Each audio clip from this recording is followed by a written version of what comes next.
don't think it's a problem, but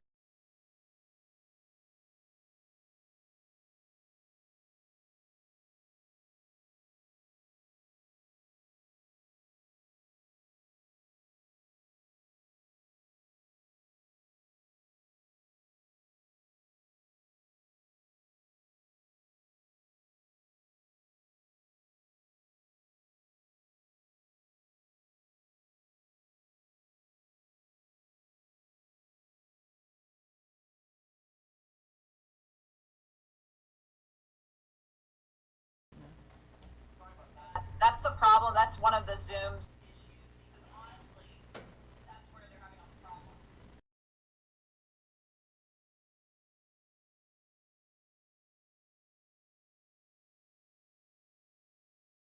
It is 5:30. We will call the meeting to order. Roll call, please. Councilmember Gurrola.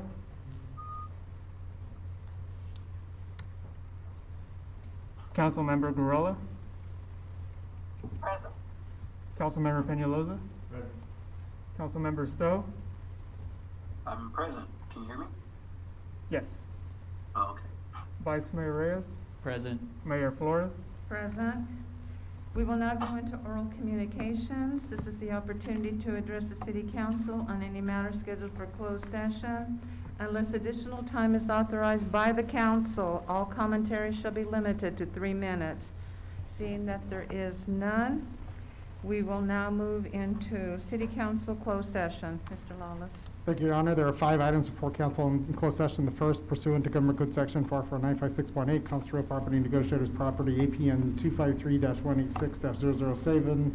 Agency negotiator John Lawless, negotiating party City of Porterville, and Harold W. Lansford and Zelma Q. Lansford, trustees of the Lansford Family Trust, dated December 13th, 1994, under negotiation terms and price. Item 2, Government Code Section 54956.8, comes to real property negotiators property, 518 Union Avenue, Porterville, California. Agency negotiator John Lawless, negotiating party City of Porterville, and Mosa Almantazer, under negotiation terms and price. Item 3, Government Code Section 54957.6, comes to labor negotiator, agency negotiator John Lawless, employee organizations, unrepresented management employees.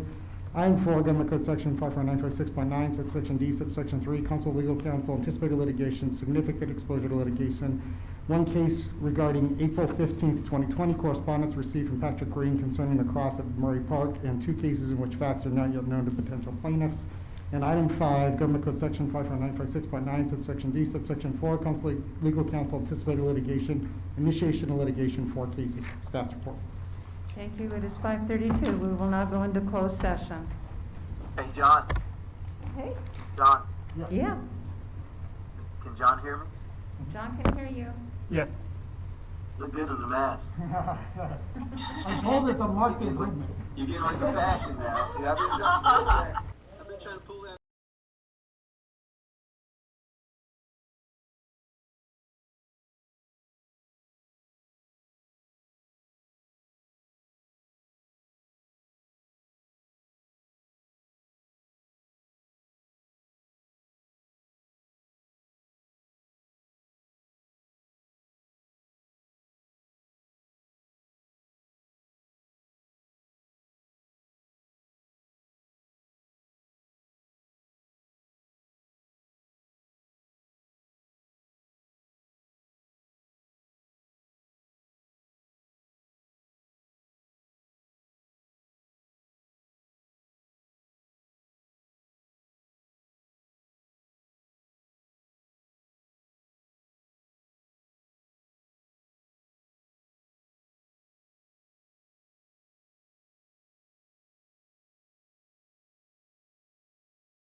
I am too. Can you see my smile? Mayor, I don't know about you, but I feel a little sick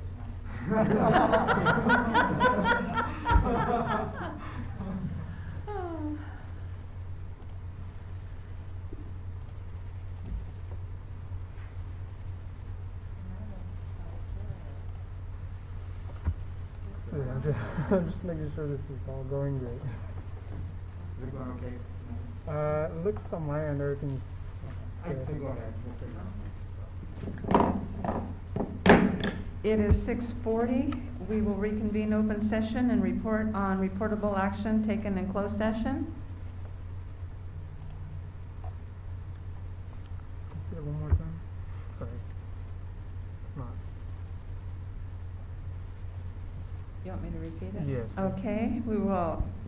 It is 6:40. We will reconvene open session and report on reportable action taken in closed session.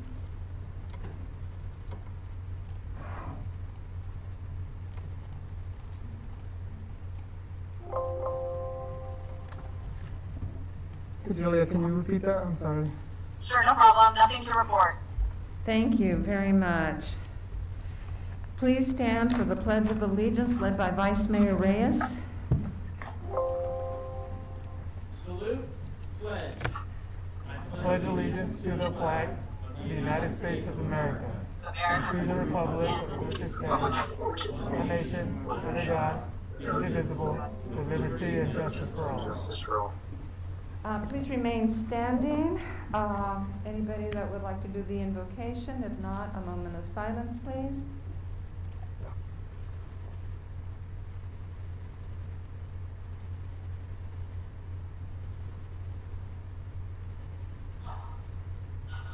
Thank you. You may be seated.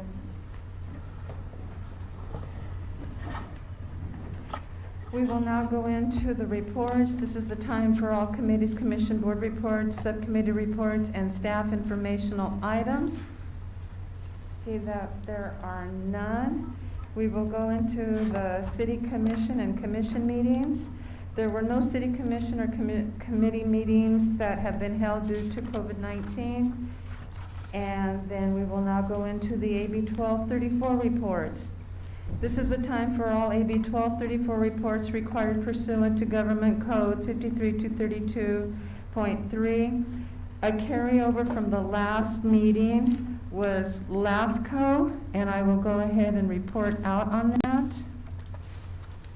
The meeting was held on April the 1st, 2020 via teleconference, which city manager and I participated.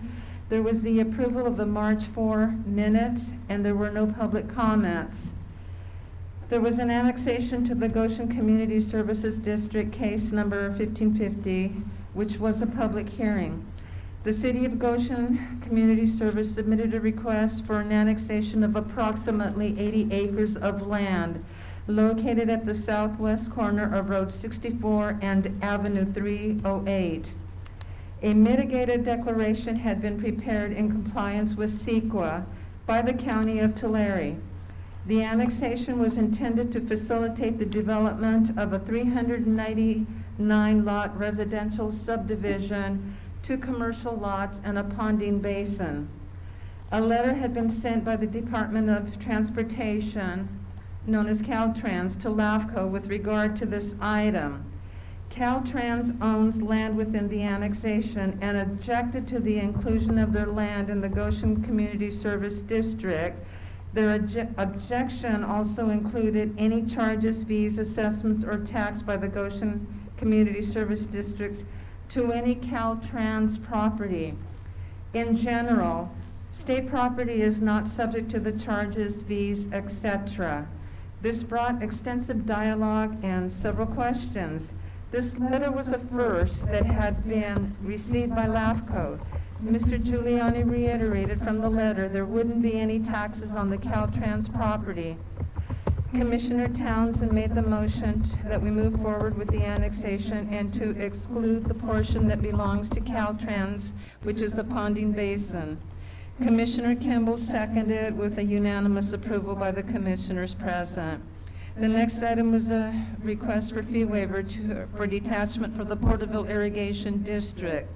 The Leadership Council for Justice and Accountability, on behalf of the property owner, Cristobal Chavez, requested a fee waiver for an application of a future proposed detachment of property from the Porterville Irrigation District located at 196128 Avenue 144, Porterville, California, but I would say it's out in the Poplar area in that vicinity. LCJA requested the waiver due to missed funds. The existing fees would be a financial burden to him. The commission's fee structure for change of organization was developed as an average cost for all changes of organizations. The standard cost for a change, including this future proposal, is $3,476.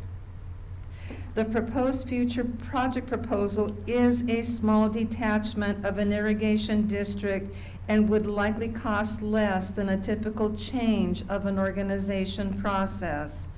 Mr. Claiborne from the Leadership Council provided information. The well went dry in 2014. The well was replaced. The pump went out. Mr. Chavez had filed a lawsuit with the Porterville Irrigation District that he receives no special benefit from Porterville Irrigation District and asked for a refund of fees assessed by the Irrigation District. He further went on to say that Mr. Chavez's income is below the federal poverty limit and had been granted a fee waiver in the court action. Porterville Irrigation District had indicated that it would not oppose the application for the detachment. There were three options that were brought to the table: a full waiver, a fee reduction, or to deny the waiver request. This item brought much discussion and quite a bit of dialogue. The question that I had asked was if this had been done in the past, had there been a situation where this had been done in the past?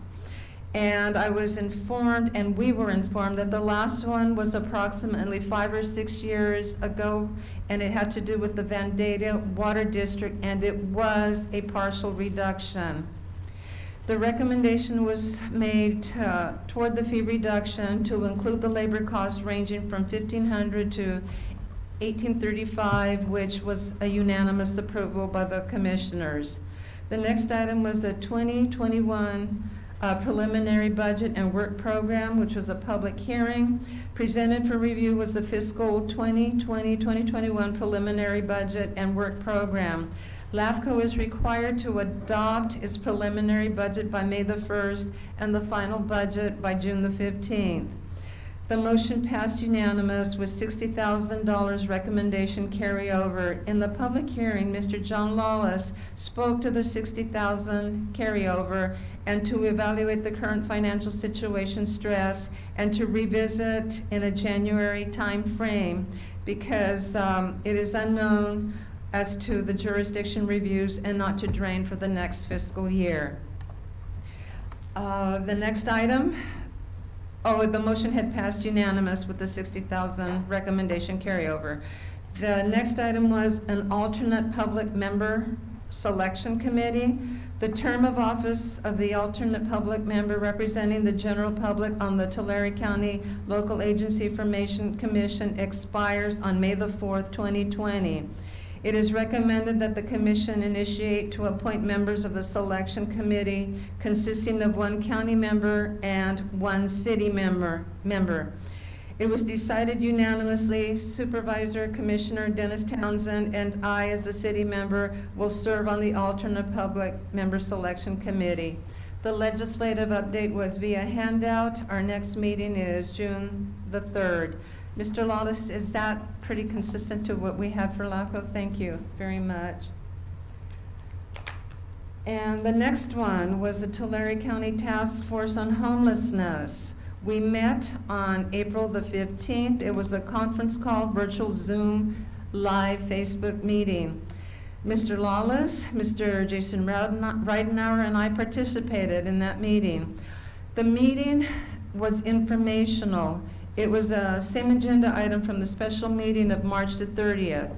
It was the discussion on COVID-19 response within Tulare County and by individual jurisdictions specific to the impact on residents without housing. What was brought to the table were COVID updates as of April the 15th, as of that date, which confirmed cases of that date were 15 deaths, 18 who have recovered, 457 in self-quarantine. Since that date, the numbers have changed. What was reported was that Redwood Springs had the high numbers, 148. As of that date, it was 47 staff, 101 residents, and what was announced was Lindsay Gardens with their positive cases. The next discussion, as I said, it was all informational, and we were going from one discussion to the next. It had to do with the homeless population shelter in place. Mr. Chaz Felix had announced that 56 rooms had been secured for Tulare and Visalia. I made the inquiry with regard to Porterville and where they were with that. The response that I had received was that they were working with 2 hotels, trying to work out insurance requirements, working through the county protocol. Hopefully we'll have some more information and that will be resolved. COVID funds for hotel leasing underway. The intake process was discussed. Cahuilla Delta Street Medicine, they've been assisting with the homeless population. What they highlighted was sanitation stations, soup kitchens, street outreach to encampments with FEMA reimbursements, the measures that were in place for COVID referrals. There continues to be a shortage of hand sanitizers, disposable masks, face shields for the teams who are directly working with COVID. Mr. Lutz had shared that the county had received requests to provide detailed COVID breakdown by cities as more of a regional approach. Reference had been made to the numbers that Fresno had shared their breakdown. So, sort of in a similar pattern, what he said was that their county was larger. He referenced Tulare County as to how much information could be provided and remain with HIPAA guidelines and standards. He indicated that there could be a mock-up by city numbers, but that would be a population of each city who would have more than 11 cases. He said it could be doable. However, the probability would be on Visalia, Porterville, Tulare, Dinuba. The numbers were high in Visalia, again reflecting Redwood Springs. Trying to come up with a display by city that would be compliant with HIPAA guidelines, that would be something that they would have to work on. Anyone who had questions, they are urged to contact Tulare County Health and Human Services.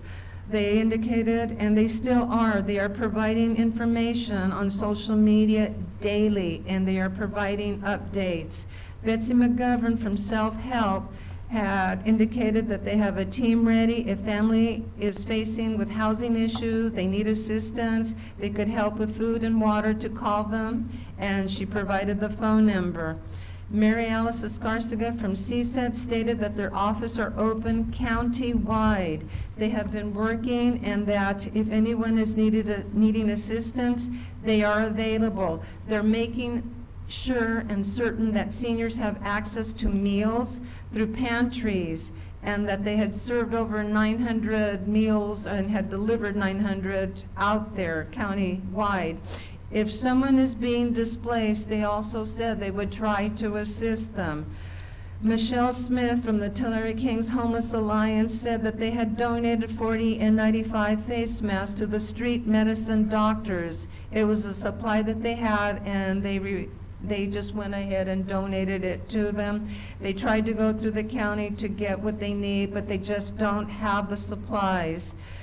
Right before the meeting was coming to a conclusion, and right before the meeting, what I asked for was for a clarification of the funding leveraging strategy with related to the governor's state of emergency funds that would pertain to the homeless and for FEMA federal funds.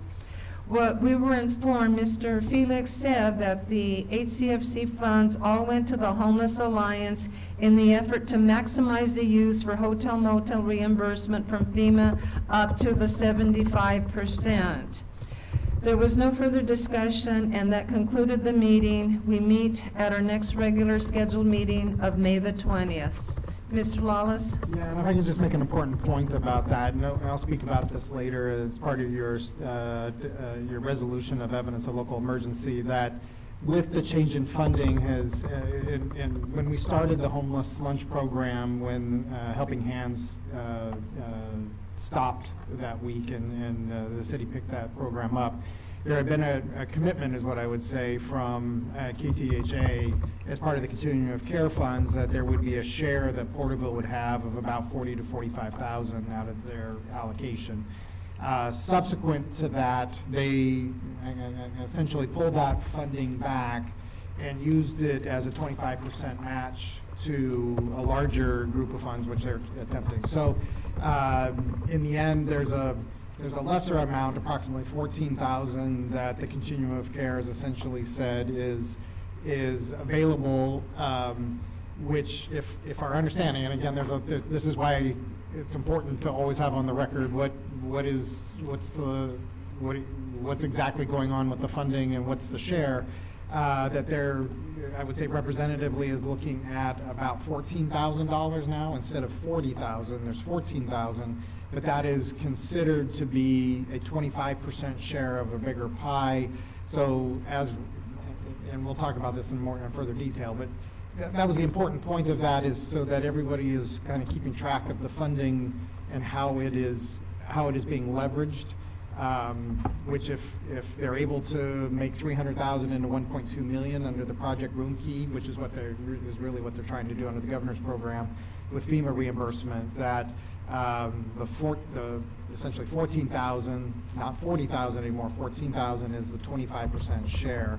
So essentially looking at a magnitude of, so if our number is 14,000, the total budgeted amount, I guess you could say, under this program would be 3 times that amount as a program. So just as important, just always to say what is the strategy, and making sure that that there is a very transparent as to where the funds are, how the funds are coming in and how they're being leveraged for additional funds, and what the exposures are going to be beyond what those reimbursements are.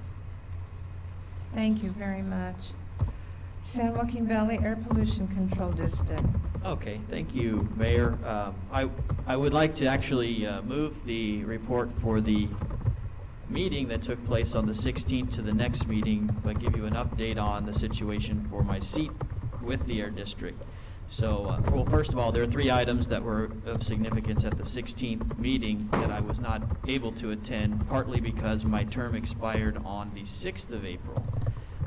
What's going to happen at the end of this month, the League of California Cities made a determination on how they would handle the reappointments during the pandemic in relation to the election. And so on the 29th, the Special City Selection Committee will meet, and I will be up for reappointment for up to 3 years on the Air District at that point, which I will rejoin the governing board in May. So the 3 items I'll be updating you in May about from the meeting on the 16th, which I was not in attendance for, will be the response efforts to COVID-19 pandemic in relation to assistance and relief for businesses, for voluntary payments and things like that, as well as the implementation or the authorization for the executive director to invest up to $50,000 into energy-saving changes to chambers of commerce within the San Joaquin Valley. And also there's been a change in the architectural coding, not coding, but coatings for buildings. So I'll be bringing you back some more information on those changes for those that are involved in construction next month. And hopefully all goes well, and either Council Member Stowe or myself will be attending on the 29th to hopefully get back on the governing board for 3 more years. Thank you. The next one, we will carry that one over then. And then the next one is the Tulare County Association of Governments. We met yesterday, Monday, April the 20th. The meeting was held at the Board of Supervisors in Visalia. Mr. Lawless, Mr. Rich Tree, and I participated via teleconference. The transportation consent calendar included 4 action items, which were the adoption of the following resolutions: to approve Transportation Development Act claims for the County of Tulare and the City of Lindsay for the fiscal year 2019-2020, and to authorize the Regional Surface Transportation Program State Exchange Authorization for the fiscal year of 2019 to 2020. And the third one was to authorize the Regional Surface Transportation State Exchange and Federal Program Distribution for the same fiscal year. And also, we went on with to approve the Highway Infrastructure Program funding allocation to the State Route 190 and Westwood Roundabout Operational Improvement Project. An additional action item was the adoption of the resolution to authorize reduced price T-Pass sales for the Affordable Housing and Sustainable Communities Sequoia Commons for 3 years. Going on into the TCAG meeting was the approval of the March 24, 2020 board meeting and the minutes of the March 2020 Technical Advisory Committee meeting. In addition to the adoption of resolution with regard to the approval of the amendment number 8 to the 2019-2020 overall work program. It pleases me to share that Mr. Rich Tree did a presentation to TCAG with regard to the brand-new microtransit service in the city of Porterville to focus the increase in mobility, the ridership, and the efficiency with what they have. The first week he reported there were approximately 56 and that it was increasing daily. The focus is to market the service. The electric vans are forthcoming. And as always, I can appreciate Mr. Tree for always thinking ahead and moving forward and out of the box. The next action item involved a lot of work.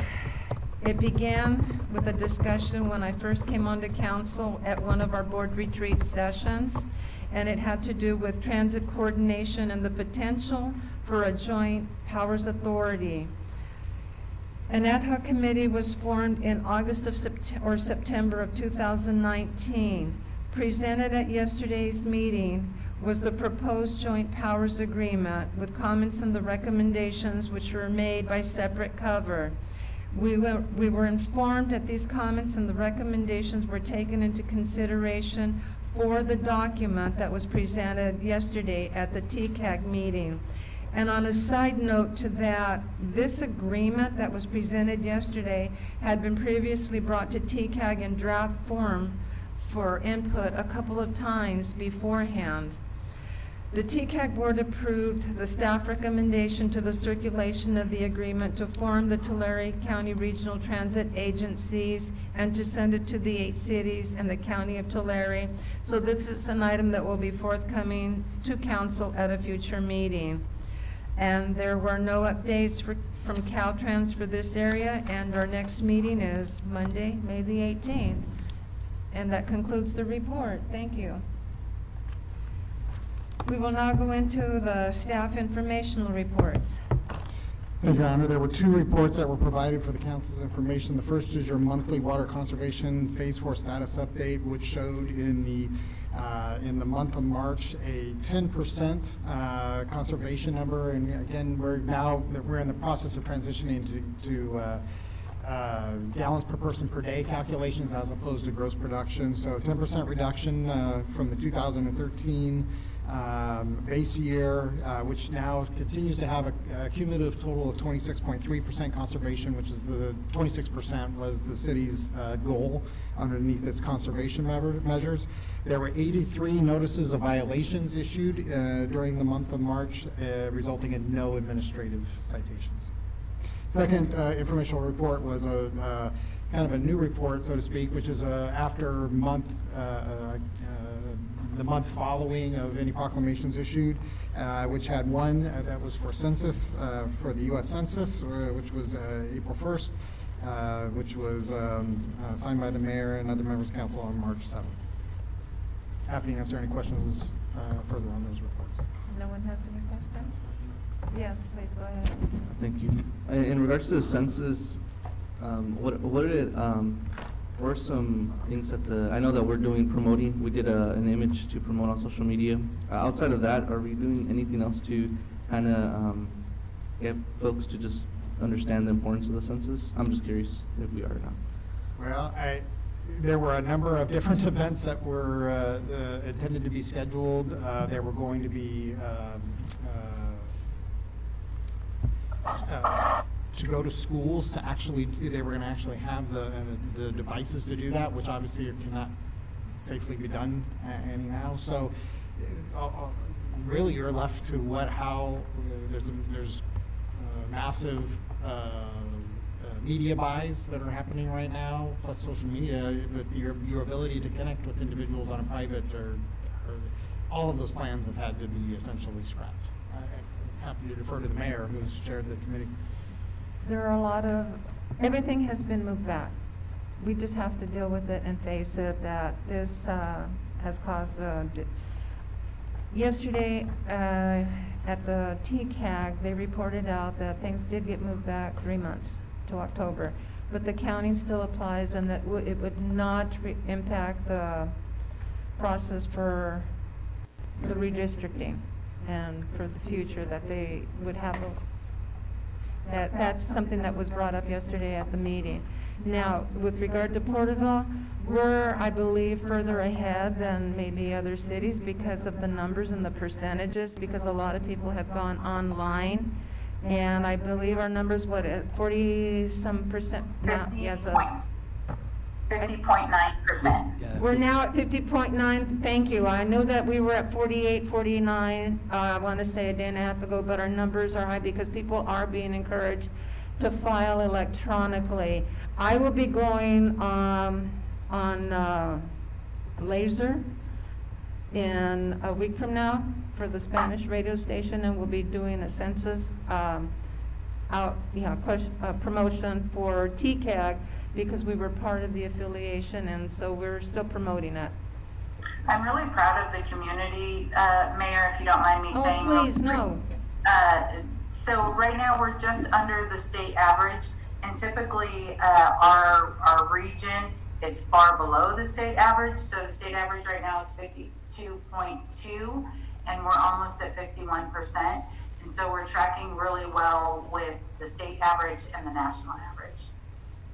I thank you for that, because it's been long overdue. I believe that if we hadn't done a branch off to the Tulare County Complete Census Committee, we would be different, but we started meeting with Porterville organizations and agencies, thanks to the Community Development Department for putting it together and having the organizations come there to get the information and to be able to help and assist.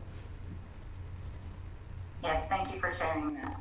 And I had a question. What is the new? I know that it was changed, the time period for self-reporting. What's the new date that folks can?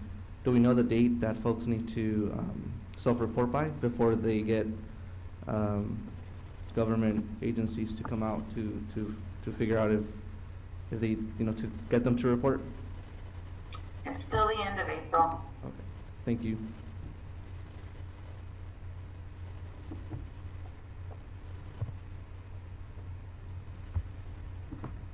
Mayor, good work to everyone who's been working. Great numbers to hear, and I'm really appreciative of everyone's hard work on that. Thank you. Thank you. Any more questions? Yes, I have a question. So they're not considering moving that back any for the due date?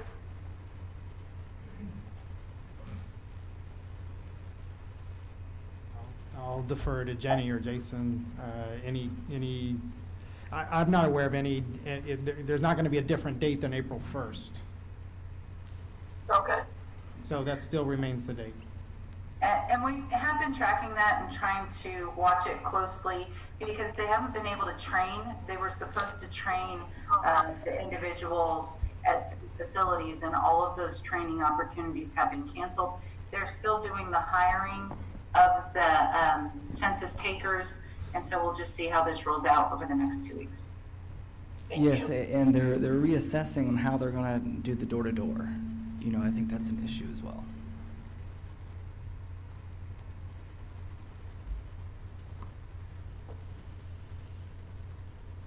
Any more questions? Okay, see that there is none. We will now move into oral communications. This is the opportunity to address the council on any matter of interest, whether on the agenda or not. Please address all items not scheduled for public hearing at this time. Unless additional time is authorized by the council, all commentary shall be limited to 3 minutes. If anyone will be participating in the public hearings, items 12, 13, 14, please hold comment until that item comes forth. You will be given the opportunity to speak at that time. Greg Shelton, 88 Beaufort Drive. First, I want to compliment our tech guy for this. I've never seen this before. It's pretty slick.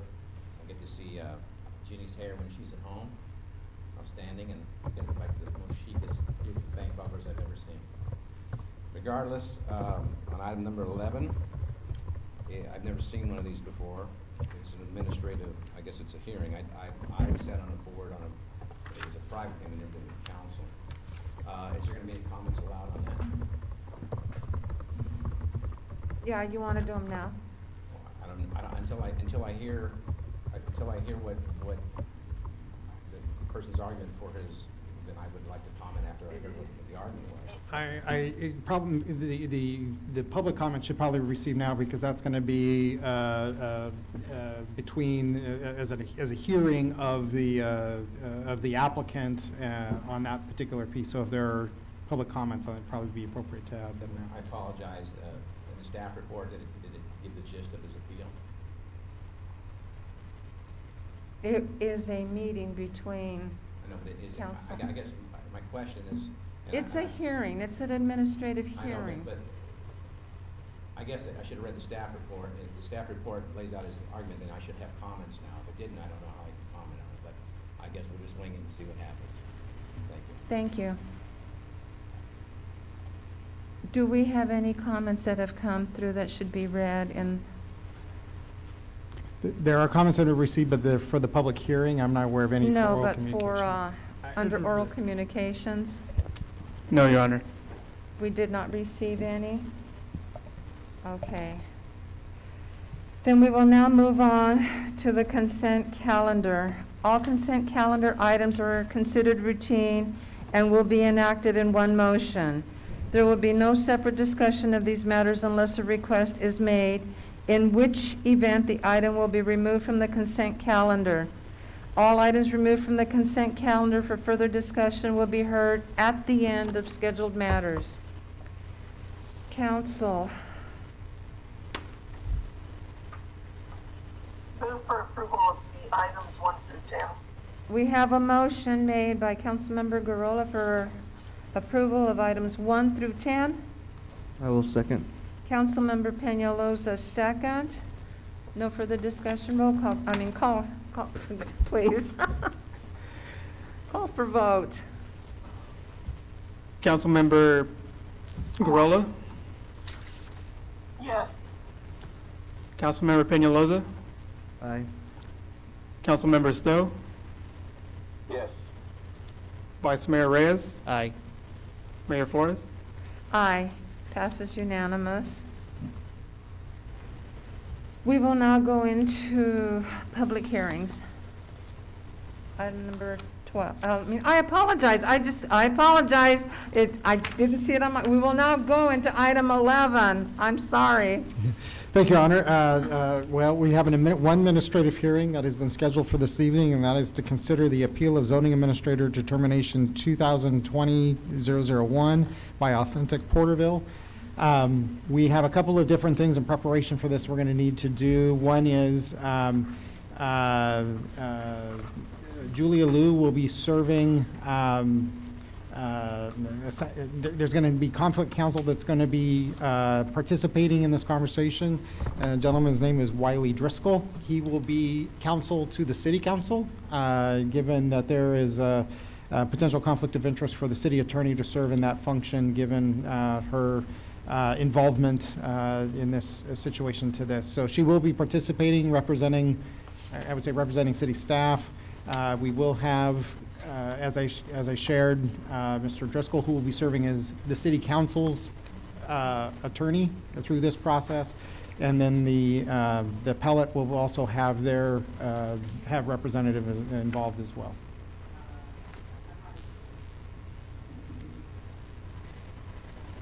No, that helps. With that, I was going to ask Wiley if he had a particular way he wanted to go about this. We've got a staff report that I can provide on behalf of the staff, if you want to start with that, and then open the hearing. But I'll leave it to you as the legal counsel for the city council tonight. Yes, the PDO doesn't really provide for any specific method of doing that. So if that's what, that sounds as good as any measure or any method of doing it. If you want to present a staff report, and then we can just open it up to the hearing. Okay. So on March 31st, 2020, the zoning administrator. I'm sorry to interrupt. Could we confirm that the appellant is on? Oh, yeah, that's right. We need to get him on the line. Sorry. He was we were gonna be calling him. So I believe Julie. Oh yeah, we better do that. Yes, the applicant is on the phone, and I believe he's going to be listening via the live feed on YouTube because he's having a little trouble hearing through the phone being on speaker. But aside from that, he's here. Okay. All right. So on March 31st, 2020, the zoning administrator issued a determination to Authentic Porterville that the application for a request for proposals did not meet the submittal requirements by failing to register as a plan holder through the public purchase webpage. The RFP stated in Section H, Summary of Cannabis Request for Proposals, as well as Section 9 Submittal Instructions, 2 and 9, no proposal shall be received from an applicant who is not registered as a plan holder on the public purchase website. As a result of failing to register as a plan holder, staff was unable to open and review said application and materials were returned. The applicant requested clarification of staff's determination, and the zoning administrator responded with an official determination that the application could not be received for the reasons given above.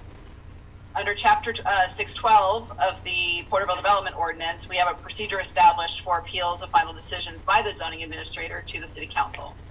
The City Council can review an appeal or shall review the appeal within 30 days of the appeal being filed, and the City Council shall then render a decision within 30 days of the date of the hearing the appeal is closed.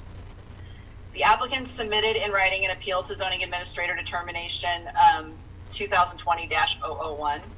The action being appealed on the grounds for an appeal, the action being appealed and the grounds for an appeal to the council regarding the zoning administrator determination to allow for Authentic Porterville to be reviewed in phase 1 of the RFP process. And that appeal is attached to the staff report. The applicant argues that the city failed to utilize the proper notification and provide Authentic Porterville with the opportunity to fix the registration requirement. Staff sent email correspondence to all persons on the city maintained interested parties list and posted the addendum to the RFP on the public purchase website. The recommendation is that the City Council consider the appeal consistent. I'm going to go further since I'm representing the city staff. My recommendation specifically is for the City Council to uphold the determination by the zoning administrator. I do have some comments that I've prepared in response to what has both the notice of appeal on April 2nd and then I think there was a supplemental communication provided on April 19th. But at this point, I can waive that until after the appellant has had a chance to speak on the matter, since this is an administrative hearing. Thank you.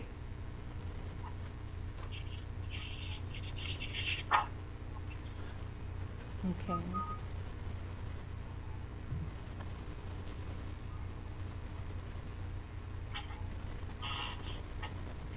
So at this point, Mayor, what I'd recommend is that the administrative hearing be opened Okay. so that the appellant has an opportunity to speak.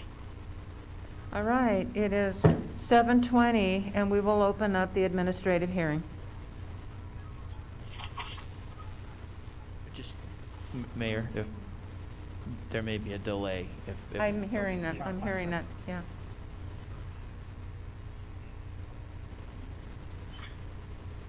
All right, Mr. Sato, I know that there was a slight delay. No, that's okay. So are you able to hear me now? I'm able to speak at full volume now.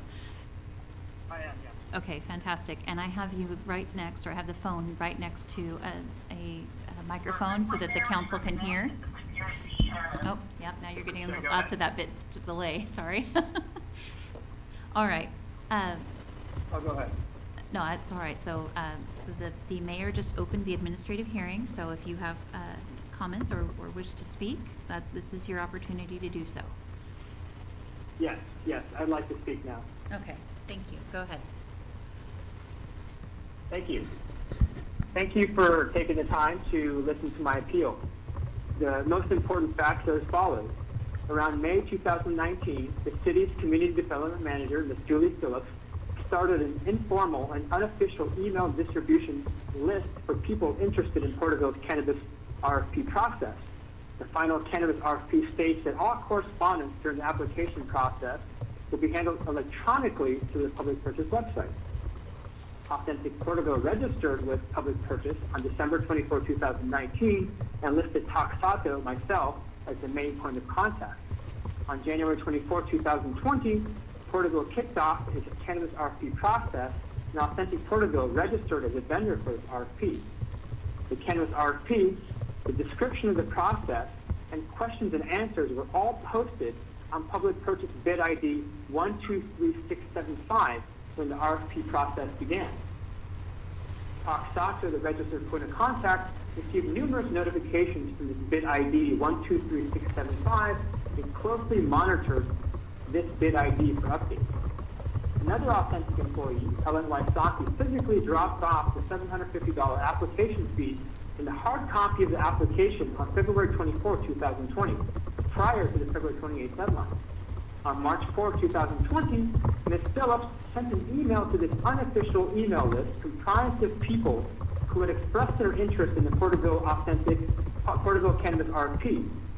The email noted that the deadline for submission would be extended until March 6th and asked that applicants confirm that they have registered as a quote-unquote plan holder.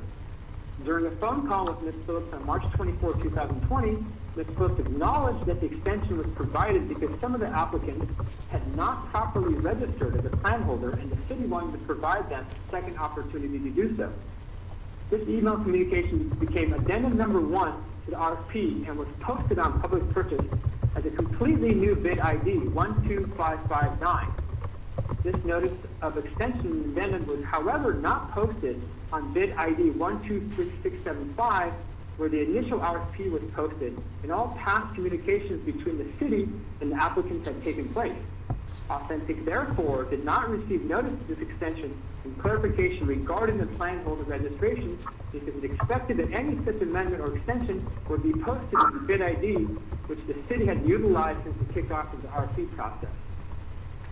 Now, I have taken a look at Ms. Liu's memorandum, and she notes that part of the reason that the extension and addendum was posted on a completely new bid ID was that the Public Purchase website does not allow addendums to be added when a bid has expired. Well, I don't know if that's the case or not, but regardless, I don't think it's reasonable to expect someone who has been utilizing one bid ID for the 2 months of the RFP process to randomly search the 40 to 50 other bid IDs on the Porterville website for any updates to the existing RFP. Additionally,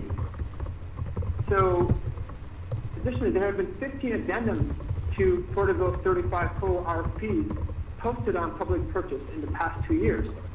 All 15 addendums were posted on the same bid ID webpage as the original RFP. None of the addendums used a brand new bid ID webpage. Also, out of Porterville's 35 RFPs posted on public purchase, only 9 others required that the applicant register as a plan holder. Most of the other RFPs simply require that the bidder register with public purchase and access proposal documents from the public purchase website. This is exactly what Authentic has done.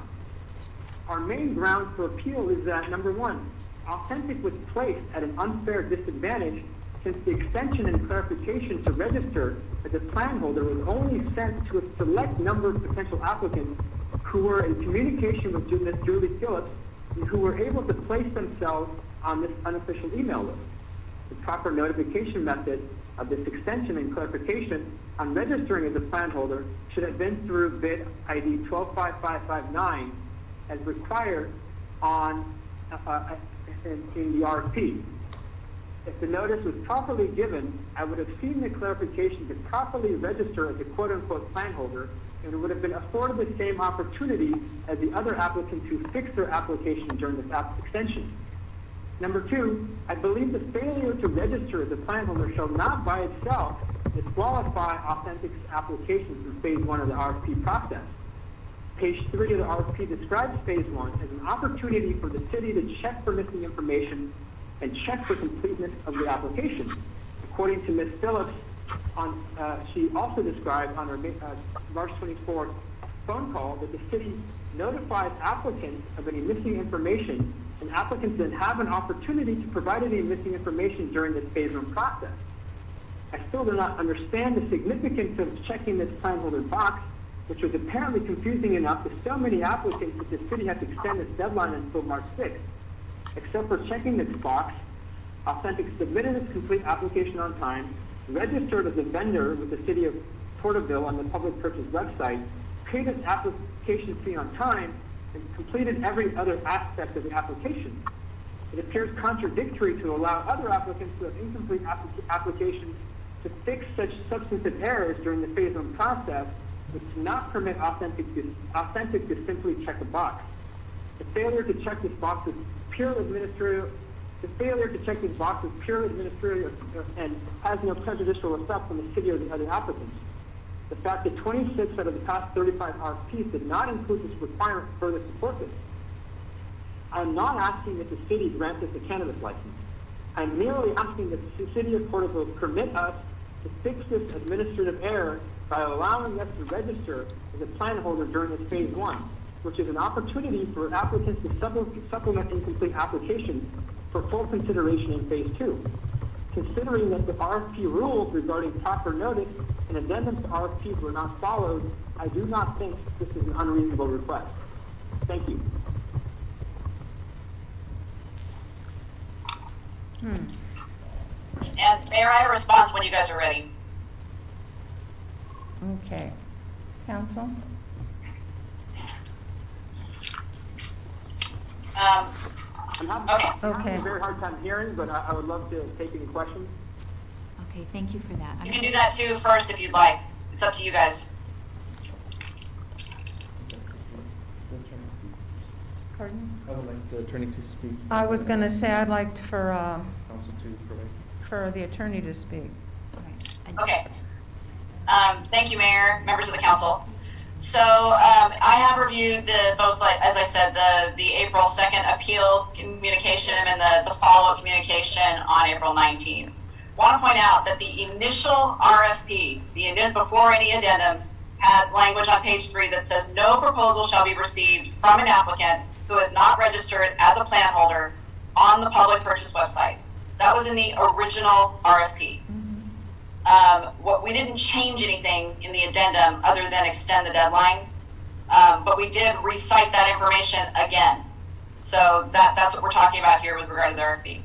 Received applications would be reviewed pursuant to the requirements that are set forth in the next stages of the RFP process. But the bottom line is that no proposal would be received from an applicant who is not registered as a plan holder on the public purchase website. So we were reiterating that to make it clear that it needed to be done before you could even proceed past stage 1. During the final week prior to the deadline, as we're all very painfully aware of at this point, we had a tragedy that occurred that resulted in basically 2 days of the city hall being closed for 2 days that week of the deadline for the RFP responses. And then in fact, for an additional 3 hours, the actual day of the deadline, because we had the memorial service. So although that we were concerned that people might be misunderstanding the RFP, notwithstanding what I think is pretty clear language, the other main reason for doing this, in fact, the main reason for doing this was to extend, given the circumstances of having City Hall closed. So we did. The staff decided to extend the deadline for the receipt of the RFP responses. So on March 4th, the response deadline was the 28th, but on March 4th, staff sent the notification. They sent it via 2 methods. They sent an email, as we've now heard multiple times, to interested parties list that the city had continually maintained since the city had begun to develop the cannabis regulations. Pretty extensive email list. And they also provided, as required by the RFP, an addendum was added to the public purchase website. Because that RFP deadline had expired, though, we did need to create a new electronic bid number. So there was a different bid number in the public purchase that was used for the addendum. However, this email notification went to this particular applicant. It did not. It went to Ellen Wysocki. I'm sorry, I'm probably mispronouncing that. She did receive it. She had been receiving things all along. In fact, there were 2 other employees from the Shrine Group, and again, I apologize if I'm getting the pronunciation wrong. They were also purportedly on this. Turns out they're no longer there, but we had 3 potential people from this group, that including, by the way, Ellen was the one that turned in the physical RFP to City Hall. So anyways, she did receive this notification, and the notification from the email contained the exact same language that the addendum had. So there was actual notice by this group. Ellen, who was, as I said, is an employee with Shrine Group, who's the company behind Authentic Porterville, and did receive it. A copy, I received it as well. I got a blind copy, so I know the day it went out. And Authentic Porterville acknowledged that she was included on that list. So we're not talking about them not actually getting actual notice here. Prior to the RFP deadline, the city was not aware of the connection, however, of the Shrine Group to Authentic Porterville, because when there was no connection that they were making in their communications about these 2 groups. And we didn't have any indication that either Ms. Wysocki or Mr. Sato's connection, that they were actually connected from Shrine Group to Authentic Porterville as well. So there, we weren't aware of that. That all being said, though, Ms. Wysocki actually continued to be involved in discussions on behalf of Authentic Porterville and with the city as recent as March 25th, when this became an issue. So she is this person over at an entity that is aware, or should have been aware, of these changes, notwithstanding the addendum, which I actually take issue with. I believe it was properly done. It doesn't, yes, it would have been ideal to actually have it in the same bid number, but between this, putting it in as an addendum on the public purchase site, which meets the RFP requirements, and providing this actual notification that the entity actually got, was enough notice. So the city, as you know, did return Authentic Porterville's response due to its failure to register on that website as a plan holder. And then, of course, you now are aware we've received this appeal, and we're now holding this hearing. So, I take issue with their argument. They make several arguments. Of course, this one, and we've already, they're claiming we didn't provide notice, but they did get notice.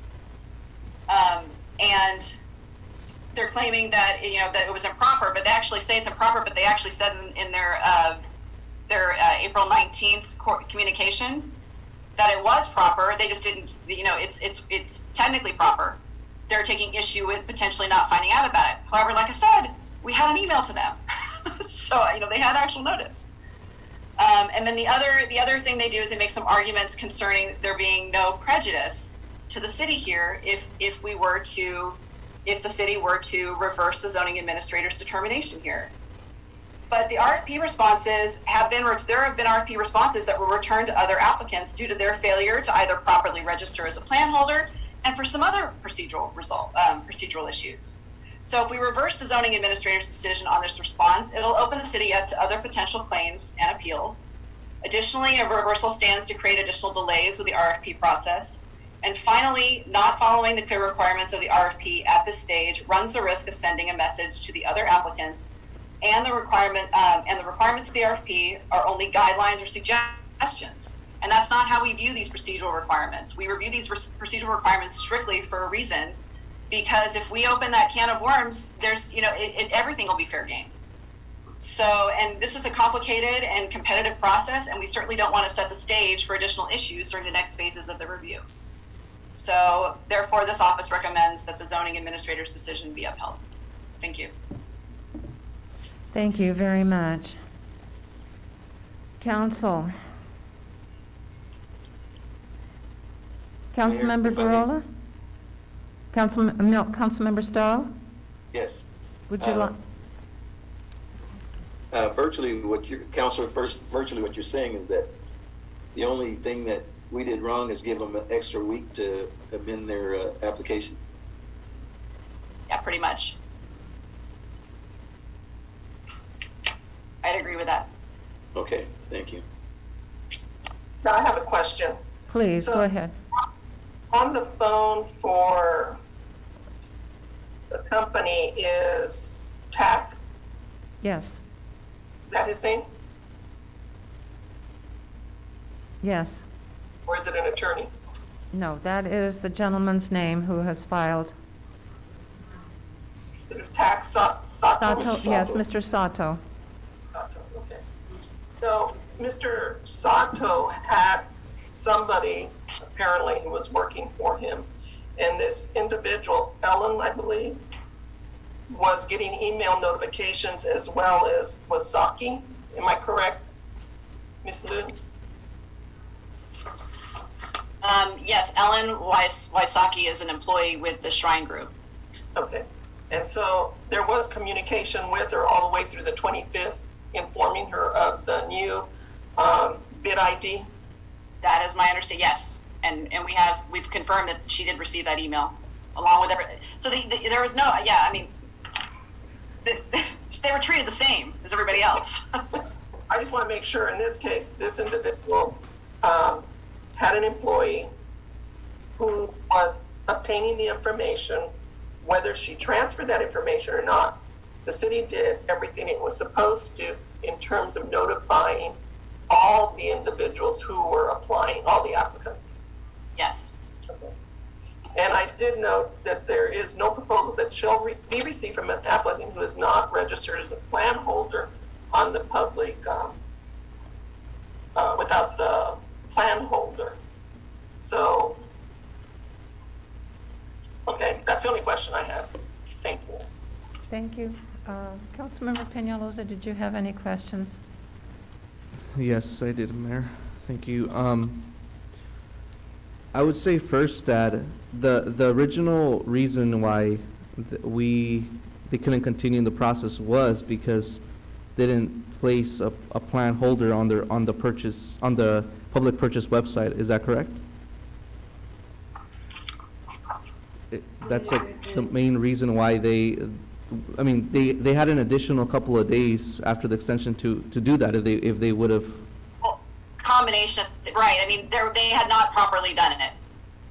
They were not registered, this particular applicant was not registered as a plan holder, registered plan holder on the public purchase website. They were not the only ones. They are absolutely correct about that. They were not the only ones that had done that.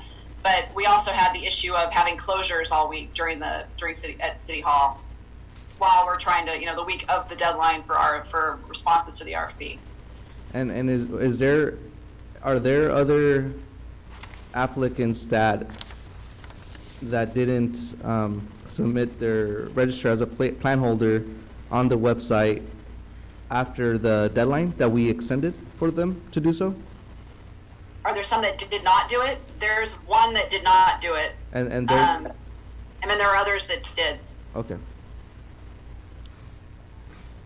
I mean, did it by the deadline, but yeah. Yeah, I think that, so thank you for that response. And my comment would be that, I mean, here it states, and this is the response that, Julia, you made. And so it said that that Ellen, the employee, we're in discussions with them up until as recent as March 25th, which is, for me, it just seems to me that we had been communicating with them in terms of the changes and things that were happening. So I'm not too sure. I don't know. I think for me it's disconcerting a little bit that they would seek an appeal when it seems that their employees were in knowledge of this information. I have a question for Mr. Driscoll. As a council, do you think we are in jeopardy of any kind of pushback, or let's just say a lawsuit if we, do not accept this a bid opening or a late bid?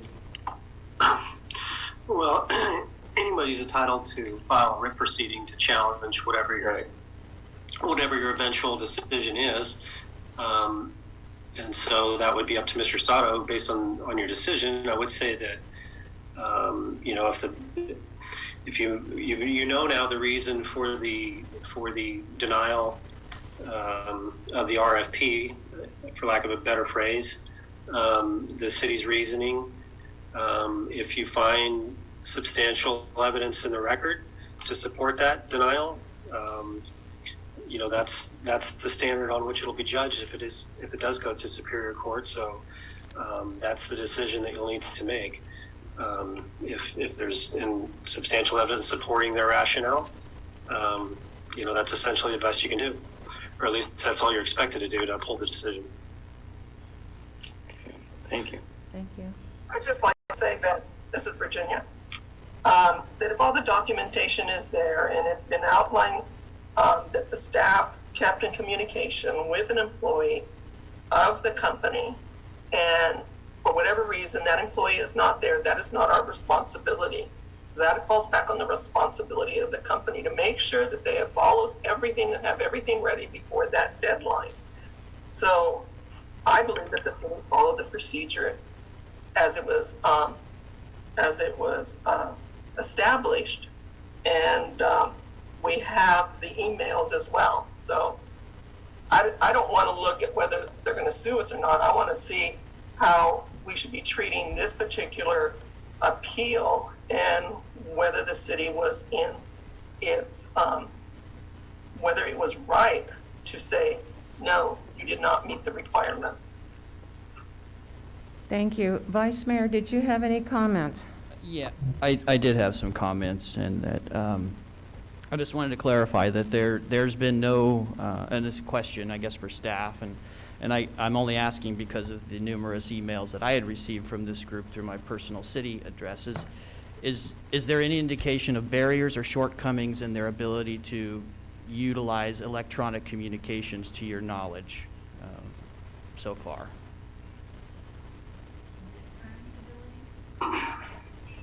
Not that I've witnessed. They've been able to respond to email, and they were able to register as a, I think they used the term vendor, using public purchase, and even post comments to that end. I mean, they've been able to effectively use the technology. And then effectively also outreach that technology. And so, and by the appellant's own admission, watching the process very closely, to me, I think that this indicates a breakdown outside the confines of the walls of our process. I just wanted to ask that question to clarify what my thought process was, so thank you. Thank you, Vice Mayor. And I would like to chime in on some of the discussion that has already been made. First of all, personally, I have a problem when I hear an unofficial email list. However, I am looking at it that the communication was already established with the group, with a contact person, and that person should have communicated with Mr. Sato. And that is something that we cannot control. It pleases me to see that even through all the things that were posted on behalf of City Hall, that everywhere I read, on every page, it says, including to register through public purchase as a plan holder. It went out, it's there. And again, it's about the process that was established and that was put in place. And, you know, it's taken us a long time to get to where we are, especially with cannabis. And everybody that did file for their applications, there were some that got rejected or whatever it is to get to where the process is to now. I am looking at it. Communication has been made. You had communication through March 25th, and the only thing I can say, I'm sorry that communication did not get. We have a process that has been established, and that's where I'm going with it. I'm going to ask council now, where is it that we need to give the direction as to where it is we're going to go and make that decision so that we can proceed to the next phase? Do we do it in a form of a motion or? Doing it in the, Crystal, can you? Your procedures only provide that the decision shall be rendered within 30 days. So you don't necessarily have to do it tonight. You could do it in a writing at a later date as long as it's not beyond that 30 days. I don't know, Ms. Lou, have you, in your experience, has the city followed a particular procedure with these, or? This is a little bit of an unusual. We haven't had this in a while. I know what staff wants. Staff wants to be able to keep moving along with the RFP process. So what it would like to do, if the council's comfortable and if your legal counsel is comfortable with this, and that's really up to you, but this is what I'm going to advocate for, is if the council wants to make a decision tonight, they can take an action and then instruct the legal counsel to prepare the decision in accordance with what was put on the record. Because we'll have a transcript of this, I'm sure, and then you guys can authorize the mayor to sign that based on what's happened. But I don't know if that works for your legal counsel. Yes, that's certainly acceptable if that's the council's pleasure. I appreciate that. So we would take the decision with a motion. I would move that we. Well, Or to take action on it? If I may, before, Mr. Sato would like to again address the council before, Okay. before it takes action.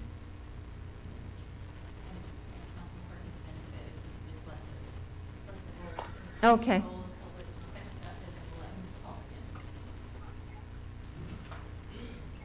Almost there.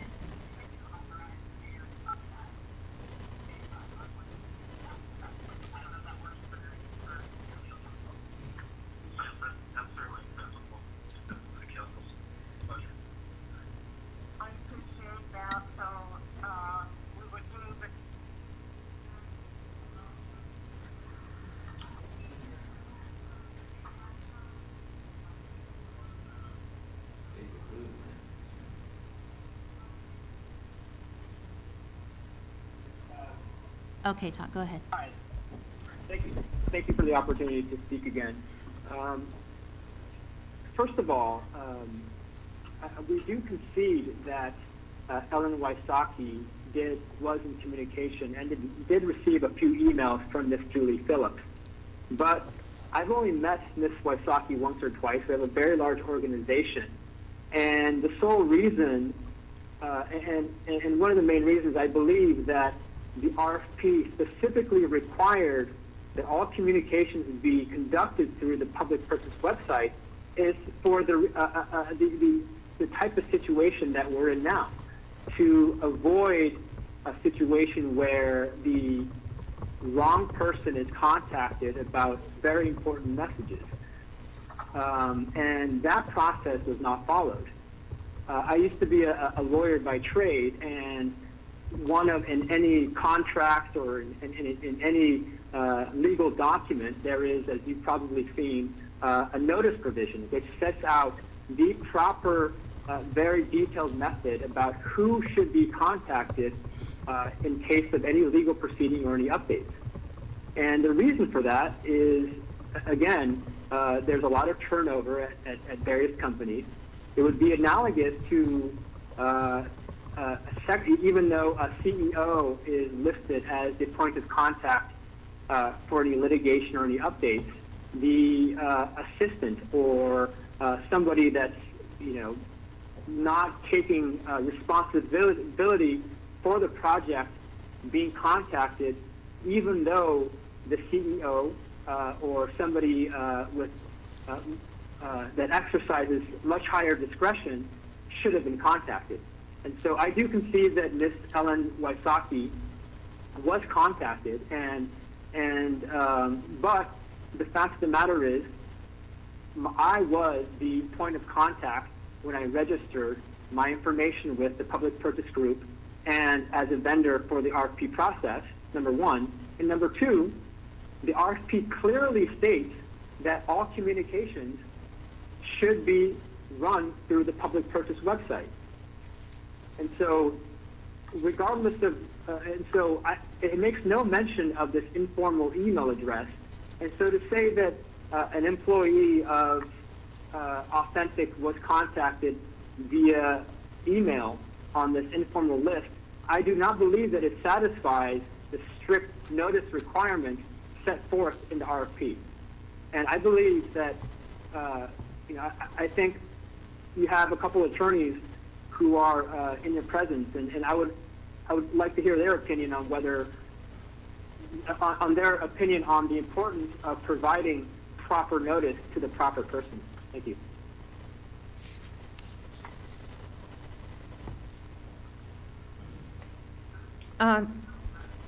He was asking to hear from our attorneys. That's up to you, if you want to hear from us.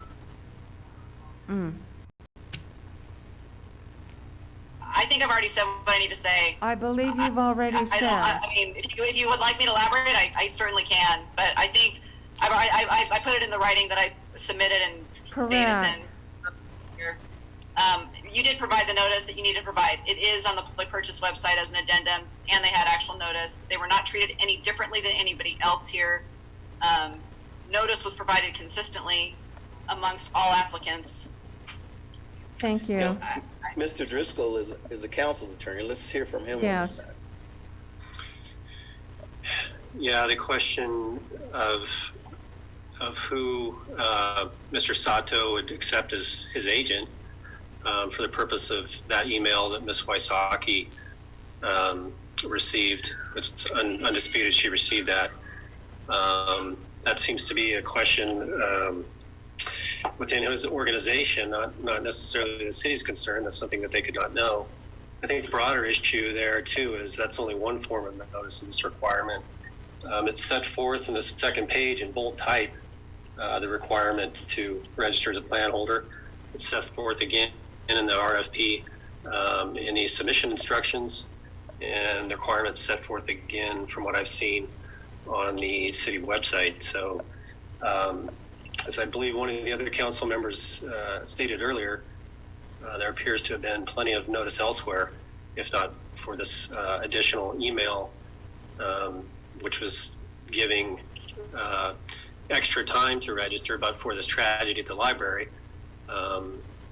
This is the only reason that email even needed to go out. So that's my opinion on that. Thank you very much for that. I'm going to bring it back to council here to take the decision. Do we make the motion? Do we do it by motion, or do we make the decision to take an action this evening?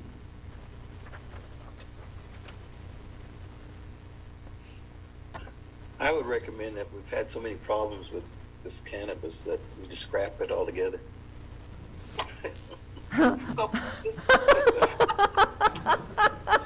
Thank you. Oh, I'd have gone the other way.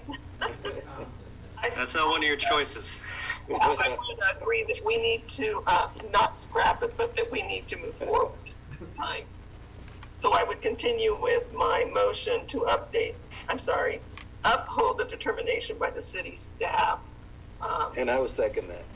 Just, We have the motion to uphold the determination by city staff by Councilmember Garola, and we have a second by Councilmember Stowe. And is there any further discussion? See that there is none, please call for vote. Councilmember Garola?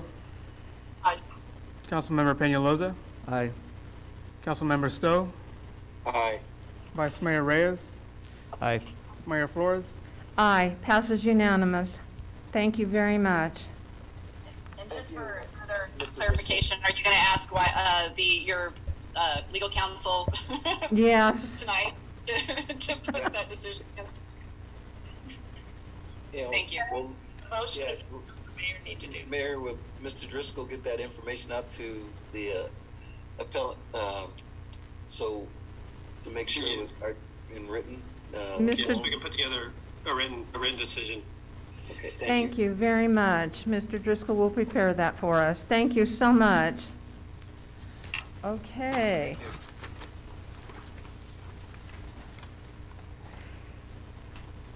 We will now move into the public hearings, and we will go on with number 12, which is a continuance. Thank you, Your Honor. We have 3 public hearings before the council this evening. The first was a continuation of a public that was opened and continued to this evening, which is the Central Mutual Water Company consolidation and associated entitlements. And Ms. Phillips will provide a staff report. I'll answer to either name, though. Sorry for the confusion. Thank you, Mr. Lawless, Mayor and Council. In 2017, staff was contacted by the Department of Water Resources Division of Drinking Water to request that the city support consolidation of the Central Mutual Water Company. This is a small water system that serves just over 30 residences on South Kessing Street. It's south of Gibbons Avenue, just outside the city limit. And I'm sorry, in my addressing, let me see if I can, no, there we go. Excuse me for that. Oh, for that delay. Yeah, full slide. Not as tech savvy as I thought I was. I apologize for that. In any event, this is on the south side of town, just south of Gibbons Avenue, south and east of J Street. The system's well had failed, and the state had recommended consolidation with the city's water system as a more long-lasting solution than well replacement. At that time, we received direction from the City Council to go ahead and proceed, and staff started working with Central Mutual Water Company and their agent, which is Self-Help Enterprises, as well as staff at the State Water Resources Control Board, toward completion of the consolidation plan.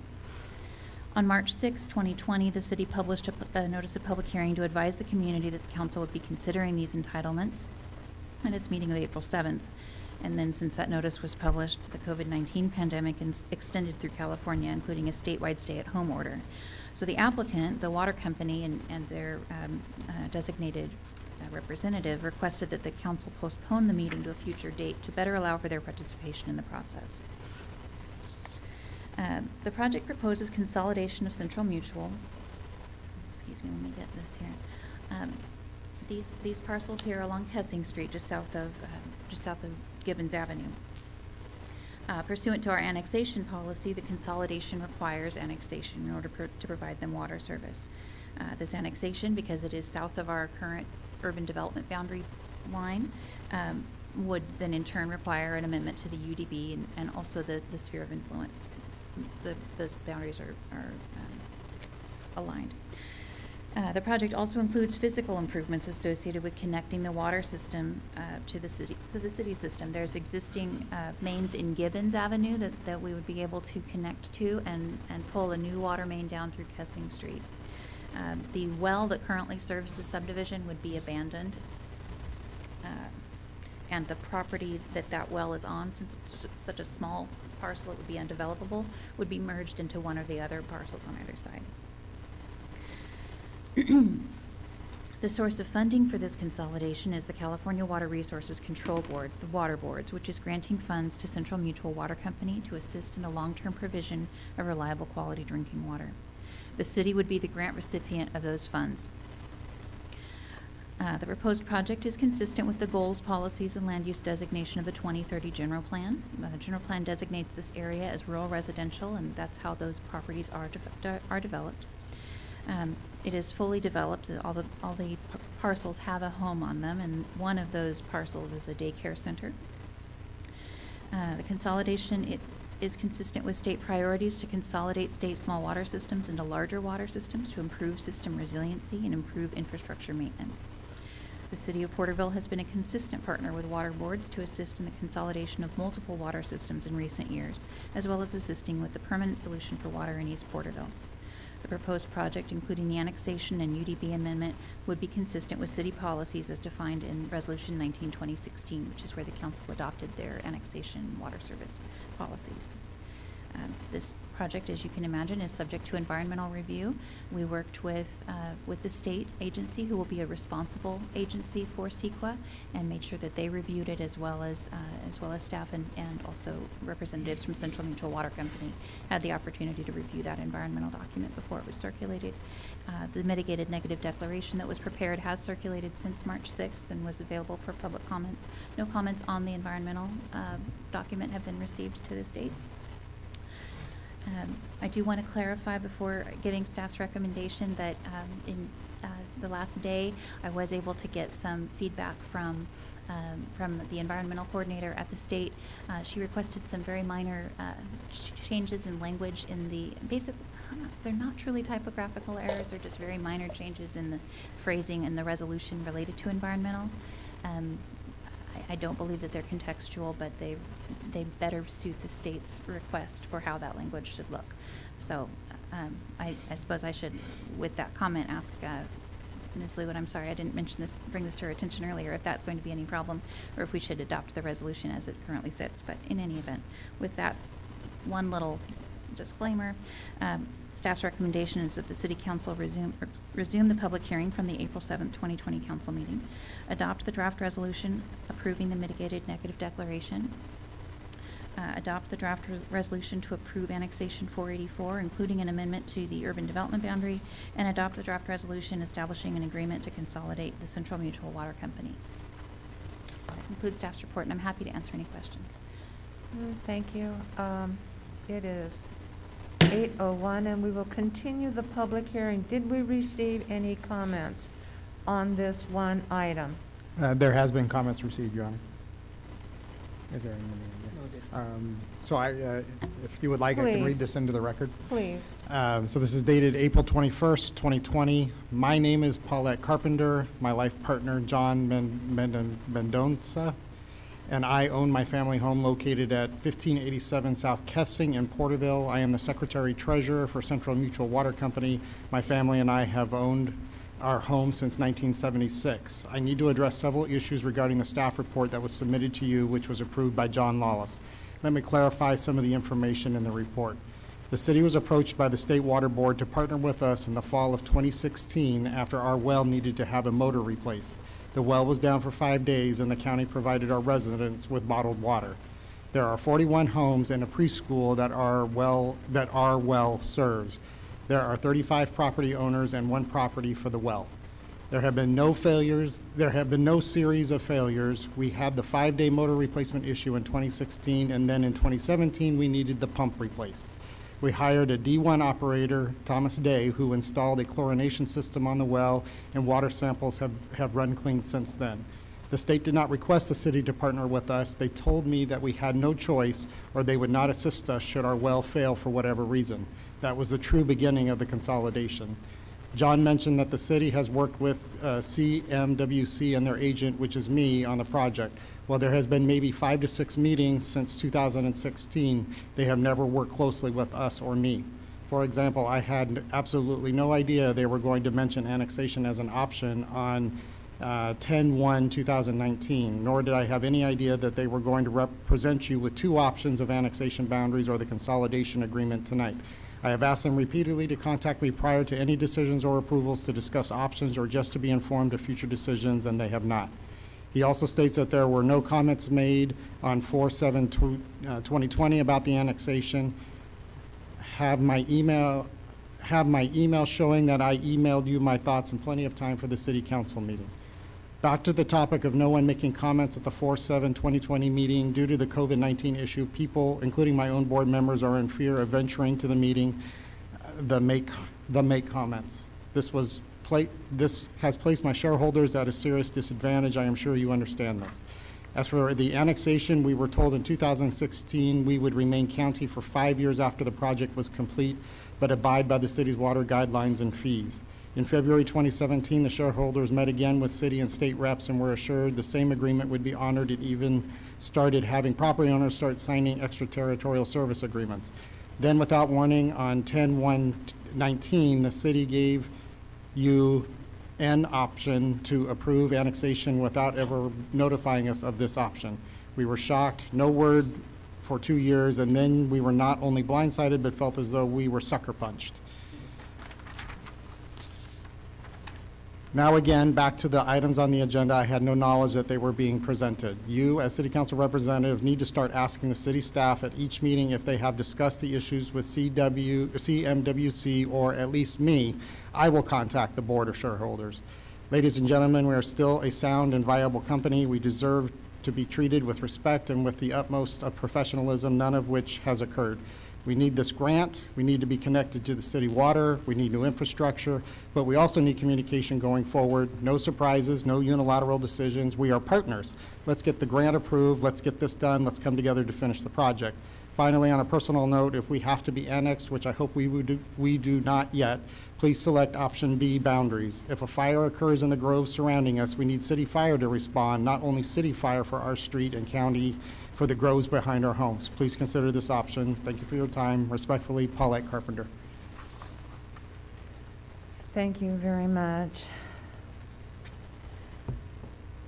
Council. That was the only thing, that we've received. We have not gotten any comment on streaming. Right now, yeah, please, please.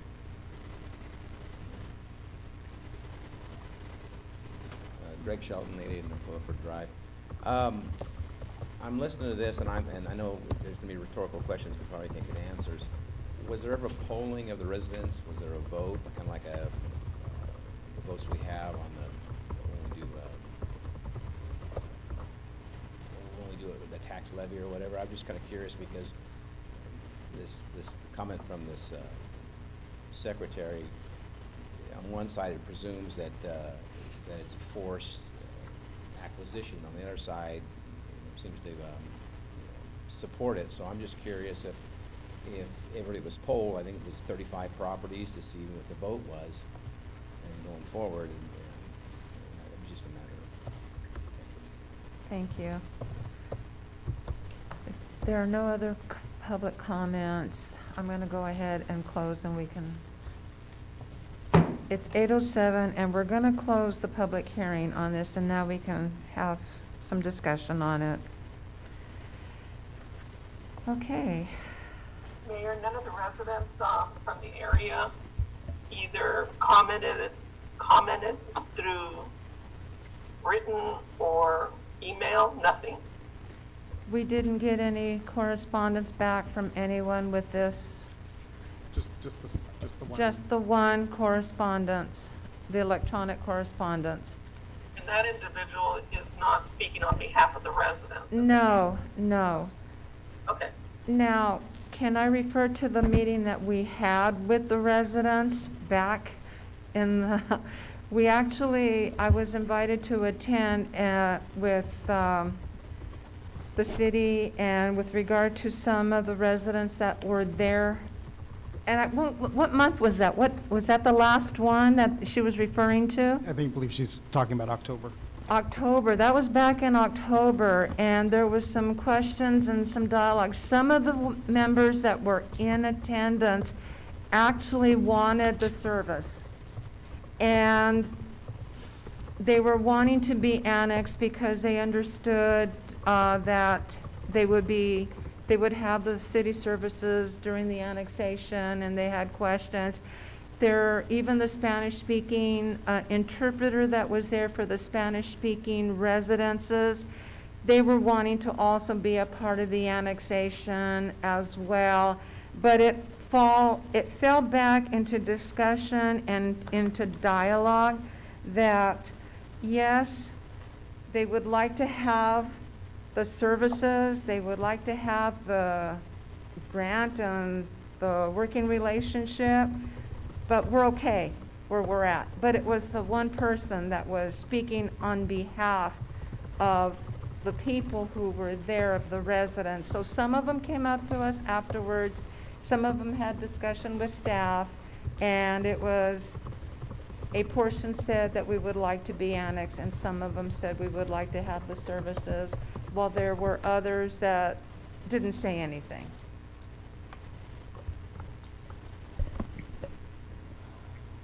Mr. Lawless, we didn't reach out and say, oh, we want to put you on our water system. Wasn't that the state?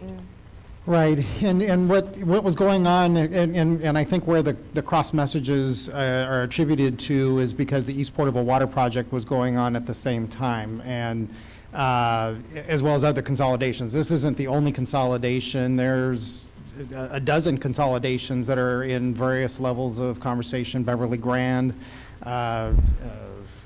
Aiken. I mean, there's a number of consolidations. So this is just one of a dozen or so that have been part of active conversations, which, as has been previously reported to the council, it is the state's interest. Well, they want them all consolidated. That is the flight path. And so as particular water systems have challenges, they say, okay, you know, we'll help you this time, but or if you want our financial assistance because you have a very expensive repair, we will pay for consolidation. That's what so there's accuracy when you go to ask the state for financial assistance because you have costly repairs. They are going to provide you the program, which they have made very clear that consolidation is what they are focusing on right now. That has been very clear from the governor, been very clear from water boards that it is for consolidation. You had a whole funding stream that was established specifically for that purpose, in which is funding this. So this was coming forward as East Porterville was happening,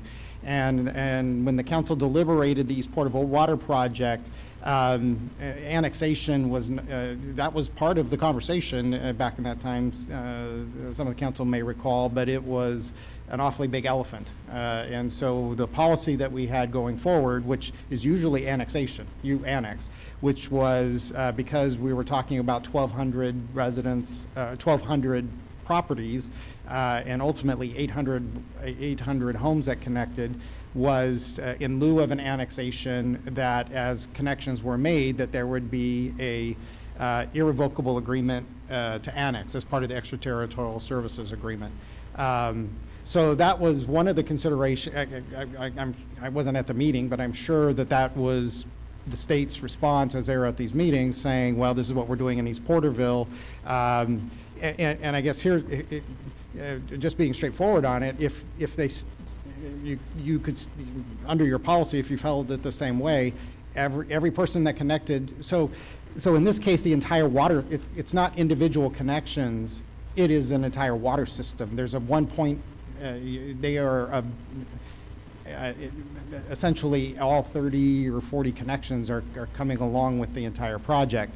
So it essentially is an extraterritorial, because it's a company, the company is making the decision to consolidate. So it's essentially one decision. It is, and the terms of the council has been, even if you apply the East Porterville, is you will have an irrevocable agreement to annex when the council decides that that will happen. So I guess that's, in fairness to principle, the council can decide not to do that, but your policy would be that you would require that they would sign an irrevocable agreement to annex. That was what was the terms of the East Porterville.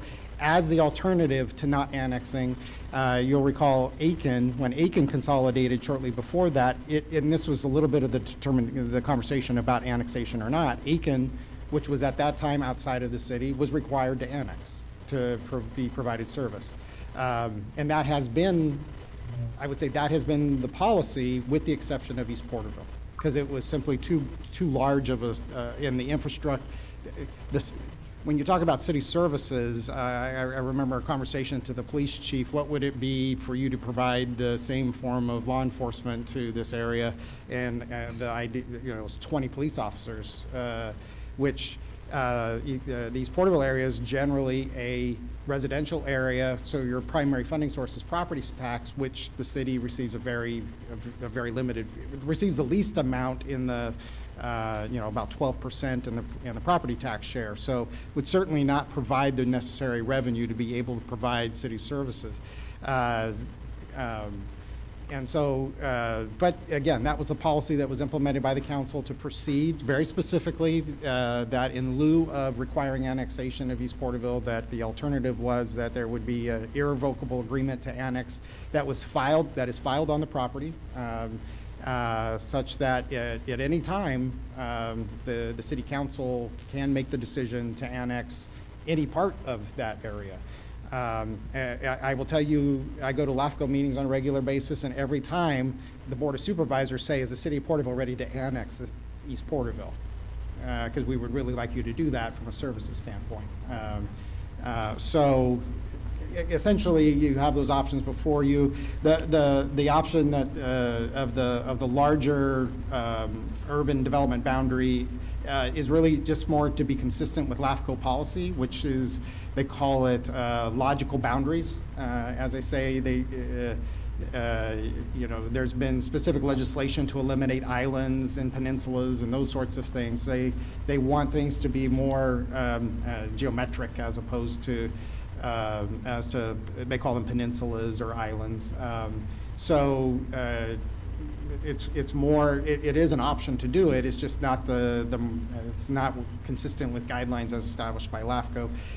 As is the council, it is the council's policy. So if the council's policy is not to, you can change your policy and you could follow East Porterville if you wanted to, and you can say, okay, well, we'll do an irrevocable agreement to annex. You could do it at the next meeting. So, those powers are held by the city council. That was a question I had written down, was how many connections to city water made in the last 5 years that didn't include annexation as a mechanism that was possible, and I think you answered that question just in what you were saying.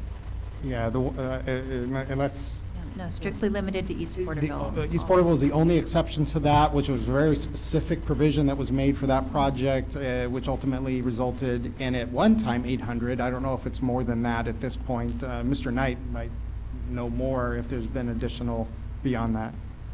I'm trying to do quick math over here. There has, we've exceeded, I think that number, we're in the ballpark of 800 when you start encompassing the tank project along with the East Porterville project as a whole.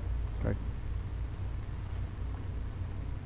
Yeah, and that's a great point. We continue, as you have on your agenda still, we are still working through the drought, your emergency drought. You still have homes that we today are still on wells that have gone dry, which we are, given the emergency funds that were provided by water boards, still connecting homes.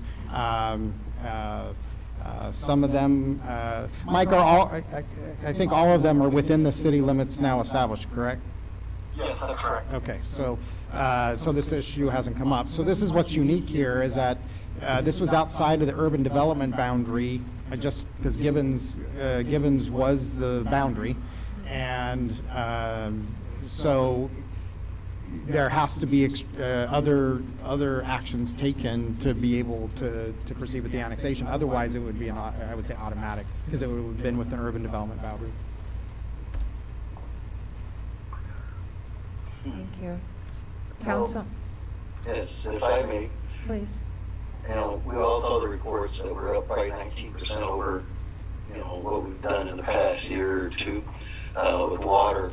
And everybody's at home. John mentioned this morning, everybody's at home, because of the virus. But, we've got some rain, and people think that just because of the rain we have, we're caught up and using a lot more water than probably normally they would with drought. They don't think we're in a drought now. They just don't realize that. But I don't want to provide water for anyone unless they're in the city.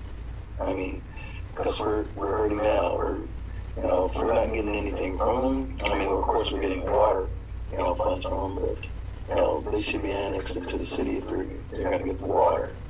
And I just don't want to start just handing out water and say, oh yeah, we'll give it to you, and you don't have to be within the city limits. I would agree with you. And why she mentioned to go till 2021, I'm not sure. I don't know if that had anything to do with the company or not. But we have been, or the city has been doing this in consultation with the Central Mutual Water Company. I mean, they had to be involved, like we're at.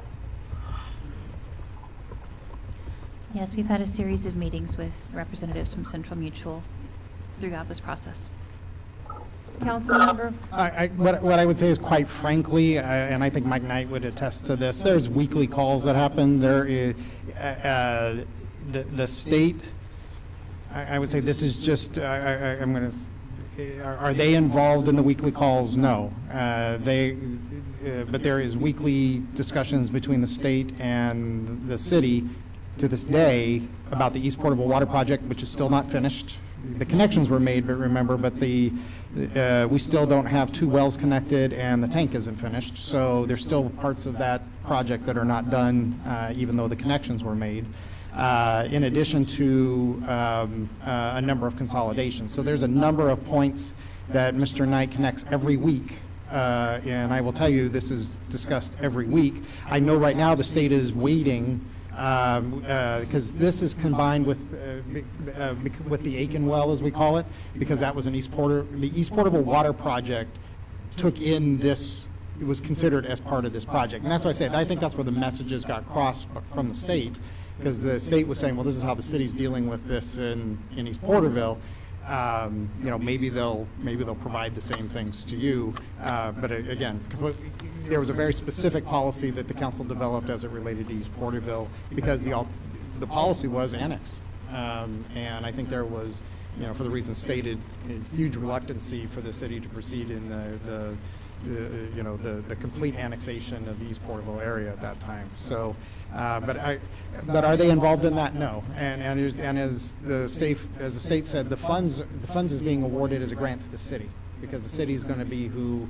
And I think that's been one of the things that's kind of arisen through this consolidation, is that if you think about it, these are private residents.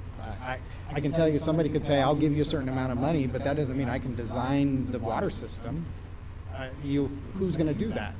So you have to have a professional engineer to do and that's where Self-Help and other organizations like them have really stepped in, because they serve and they're involved in this project. Self-Help has been there to help keep this going, and they're a huge champion of the consolidation efforts and trying to make sure projects continue to move forward. And but just to speak candidly, I will tell you, there is conversation every week. Are they a part of it? No, because the state is the one who is that it's their project, and they're working with the city, because we're in the end going to be who develops the project and designs it, and there will be a project that comes to you to award a contract. Sorry, go ahead. No, I was just going to say, the state's involved. Let's make sure we get our money up front, because we know that they're not very trustworthy when it comes to water and getting money and doing things they said they're going to do. You lost me when you said the state. So 100% hold. Vice Mayor, you had a comment? Yeah, and when we mention the state, I mean, if there is a failure, then the state will say that we have to take this system. They're within the proximity of having to take it over. So, and even though there's no indication of failure, I think it's important also that a question I had was the written communication that we received was from a board member of. That's right. Secretary Treasurer. So were there any minutes furnished from the discussions in opposition from the board for this ask that she's making? No. Okay, thank you. Councilmember Peñalosa, did you have any questions or comments? Yeah, I did, Mayor. So I'm just curious to know, like, how many the public participation I know has been mentioned in the letter. It is a concern for me. I know that virtual is not a huge big transition that people can easily make, and Whether I agree with the consolidation or not, I think for me, that's a bit concerning. Like, if, I would like to get a sense of more community residents in that area, that whether they're for or against. And I'm not too sure if there is Spanish community there. I'm not too sure if they have difficulty, you know, getting access into making public comments through email or not. I do agree that we should be they're very close proximity to the city. Going with the vice mayor, if there is a failure to their system, the state is probably going to ask us to consolidate, you know, and immediately consolidate. And so at the end of the day, I think it's going to be best for those residents, but at the same time, I would like to hear from the residents too, that they want this as well, from my end. So if my question is, if we move forward with annexation, would city ordinances immediately kick in for them to comply with, or would that take time? And I'm just curious to that. Well, if the council were to approve the annexation tonight, there's still a process ahead for that, which the mayor is certainly very well aware of as a LAFCO member. The city staff would be submitting application to LAFCO. That process itself is going to take at least 3 months before anything could move forward. So the effective date would be later this year for that. But in the meantime, we would be able to pursue the consolidation and move forward with that. You know, pending contingent upon the annexation being complete. So as far as that goes, it wouldn't be immediate. There are certain ordinances that are effective immediately upon annexation, and there are some where there is a leniency period. For example, you know, refuse collection, for example, you have up to 5 years to select to use city refuse collection. Historically, certain code enforcement provisions such as animal keeping and things of that nature were like a 2-year grandfathering period, and now that grandfathering period has been removed. However, that wouldn't apply here because of the zoning of these properties. These are zoned rural residential, so they are allowed to have agricultural animals on their properties because of the zoning for that. I know that we didn't receive any other written comments tonight, but Mayor Flores did represent some of the comments that were received at that October meeting. I know that's different. It's not in the public hearing format, but to whatever extent we have heard throughout this process from other representatives of their interest in annexing, in doing what is necessary in order to consolidate to the city's system. Yeah, I was at the meeting, and I had a couple of individuals come up and say, you know, what the reason we need to be annexed is because code enforcement, because I keep calling the county's code enforcement to come because so-and-so's got chickens or so, and they just say, sorry, you know, we don't respond to that. Not chickens, roosters, which is not allowed in a residential, you're not allowed to keep roosters in a residential setting, but so they said, we really need, you know, what we need more is, we need your code enforcement because the county won't enforce its codes. And at that meeting, I'm just going to go back to the meeting that I was present. City staff was there. Mr. Knight was there, and Ms. Phillips had the meeting there. There was a Spanish-speaking interpreter from Self Help to interpret and translate for the Spanish-speaking people that were there. Now, I will tell you that what I said in English, I said in Spanish, so that they could understand both dialogue. Most everyone in the room were pretty much in favor of it because they know the services that they would get. And again, I can understand that you would want to know, but when you look at a piece of property and you're looking at the big picture for an annexation, serving on LAFCO is where I'm going with it. Again, when she made reference to Alternative B, she's talking about this whole piece of property because she knows what it would cover, and the services, and when she mentions fire and there are orchards out there. So you have Central Mutual Water Company, and so the state is saying that, you know, this is what you need to look at. Yes, you do need the funding, but self-help was there because they're the part of the project as well, so. Thank you. If I may provide just a couple comments, I don't know how effective I am via video, but, you know, along the same lines, I appreciate your statement there, Mayor, because we've had a total of 2 public meetings to discuss this with all the residents, and all the residents were notified of this public hearing. To the best of my knowledge, notices were mailed out to the original noticing of this public hearing.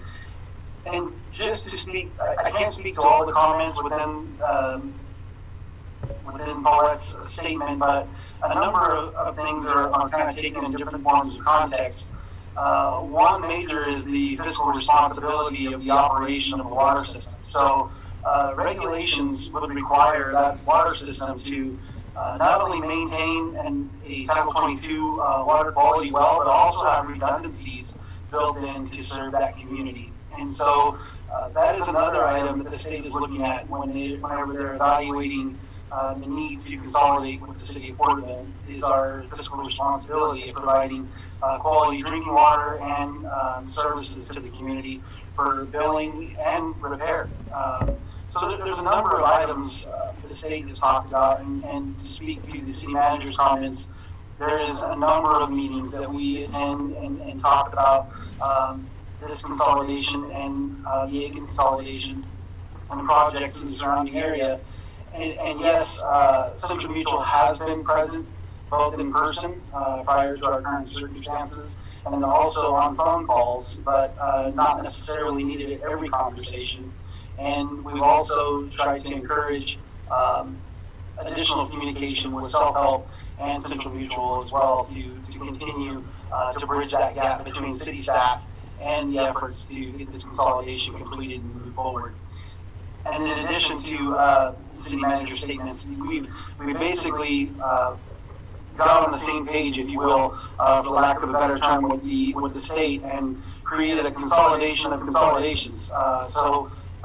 Trying to move the Aiken and the Central Mutual Company consolidation together at the same time, hopefully pushing this East Porterville project and these system consolidations across the finish line together. Thank you. I only have one other question. Please. Would the daycare center, since it's commercial, still be able to hold that license once it's if it's annexed into the city? Yes, it's one of the home-based daycare that are allowed under state law that the city doesn't further regulate. Okay, thank you. I've got a. So that, actually, that's kind of interesting, considering that is a whole nother level of the state's oversight. You'll recall one of the consolidations they want us in the end, and I know it's just got logistical issues, is Sunny Acres. It's out on North Westwood. That is a licensed daycare facility, and that's one that's on their watch list to have for consolidation as well.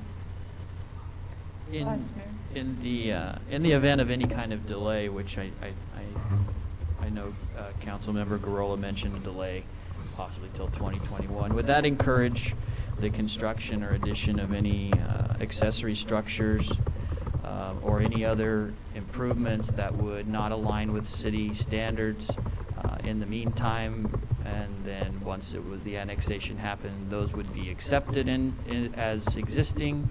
Does the time allow for, I'm only thinking this because once we were talking about East Porterville, and I'm only bringing that up because we brought that up in the same conversation, that once discussion was made about water being serviced to areas, there was a desire and a rush to create other ways to utilize that water. Some for commercial use, which was not allowed, and some for other residential uses. And then there was, of course, the discovery of multiple mazes of water sources that hadn't been accounted for. So would a delay in this case, and I don't know, I haven't seen the property physically, so I don't know that there's much room to do this, but would a delay lend enough time for things like that to happen, knowing ahead of time we worry about that sort of thing happening as we deliver water to areas? Or is it not possible because the codes are so well aligned between the county and the city that it's I very much wish that that were the case, but unfortunately, I can't report that's true. These parcels are larger. They're at least half acre in size, each of them. And so there is possibility of additional accessory structures. The city's stance on accepting a legal non-conforming structure is that it be legal, which means that they would have to have received building permits through the county. Building permits are not something that triggers the county to request city feedback, so it's possible that someone could go to the county and get a building permit and construct a structure that would meet the county's requirements, but not the city's. Any delay or any knowledge of that could result in that. Thank you. I would like to point out also, part of this not only is the sphere of influence change to include this to be able to be annexed, but you'll see from the map that it extends from Indiana over past Main Street. And so it does extend east of Main Street. What it would do is then areas within that would be eligible for annexation. We did receive a phone call from a property owner east of Main Street, south of Gibbons, that didn't want to be included in that sphere of influence change. It's really outside of the scope of what we were analyzing for Central Water Mutual Company, and so I didn't want to bring it up earlier and confuse the issue. But that's one of council's decisions as well, that they could choose to include that in the sphere of influence or not, and you have before you two maps that could be approved. So if I may, Mayor, so if we took that second map from Gibbons or Indiana to, because it's a larger area, would we have to do something to notify those individuals? All the individuals that own property within the area that is shown in that area of interest, so every property between Indiana and Hillcrest, south of Gibbons to the alignment of Scranton Avenue, because Scranton doesn't continue all that way, but that entire area did receive public hearing notice of this item, as well as 300 feet surrounding that. So a 300-foot buffer around that area also received a public hearing notice. They did receive it. They Okay. did. They were mailed individually to each property owner within that area. And no responses from any of them except the one that Jenny got. That's correct, to my knowledge, yes.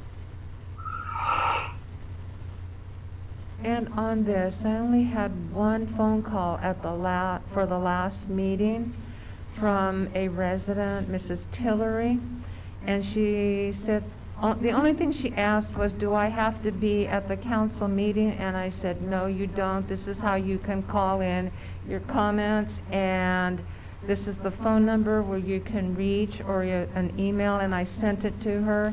She thanked me for it, and she didn't send anything, and here we are at the second meeting, and I don't believe she communicated, because I never spoke to her after that. She would have communicated, I think. I believe so. A hybrid alternative, if the council is concerned about modifying the urban development boundary and sphere of influence for that entire swath, could be incorporating into the urban development boundary the area between Indiana and Main Street. There is another, it's a mobile home park. It's another area that the state has approached the city about possible interest in a future consolidation. We're not at that stage yet, but that was one of the other reasons that staff looked at extending it beyond just the boundary of the Kessing subdivision. But that mobile home park is west of Main Street. So as a third alternative, if the council so desired, the urban development boundary could be amended to incorporate just the area between Indiana and Main Street, south of Gibbons, to the alignment of Scranton. Not to confuse things, but I just want to throw that out there since there's some conversation about that. Is it outlined there anywhere on the map? I'm sorry? Is there an outline of that on the map? Yes, so on the map, Main Street is shown, it's labeled about 2/5 of the way east of Indiana Street. It kind of starts to curve there. Yes. So in that area, to just come up to Main Street and then to the west of Main Street. It wasn't explicitly identified as an alternative, although it could be one, if the council so chose.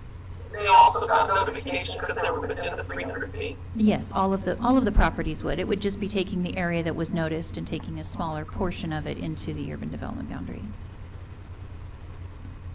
Is that mobile home area on the well? That's my understanding. Mike, I don't know if you have better information on that.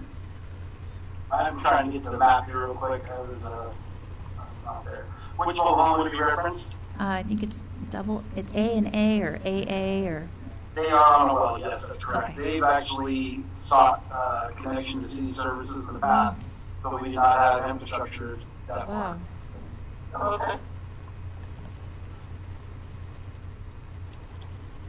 Are you ready for a motion? Please.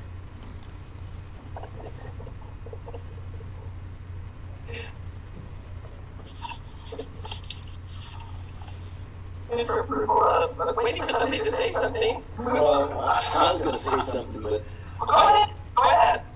my thought is, let's prevent connecting other people until we can at least get another well. You know, we still have 2 wells in the making, and we're gonna be down in water. I don't know how close we're gonna be in water, this summer. And Mike can tell us, he might be pulling his hair out because we're gonna be close, but we keep annexing and adding people, and we haven't had the wells from the state and that they promised. The only thing I believe, council members though, is that if we don't bring them in now, the state's gonna tell us when something fails on them, take them. Well, and I agree. And we won't be able to do good planning. And I have to agree, Councilmember Garola, because we've had the meetings, and there's been communication that has been made, and I believe we need to move forward with the decision. And well, we can move forward, but I just disagree. If we're gonna put any kind of pressure on the state to give us what they promised, we keep adding without getting those wells, I just don't see it happening. They'll keep putting money off and then, And I think if we don't do it, they'll say, hey, you don't want to take any more. We're not going to give you those wells or the rest of it.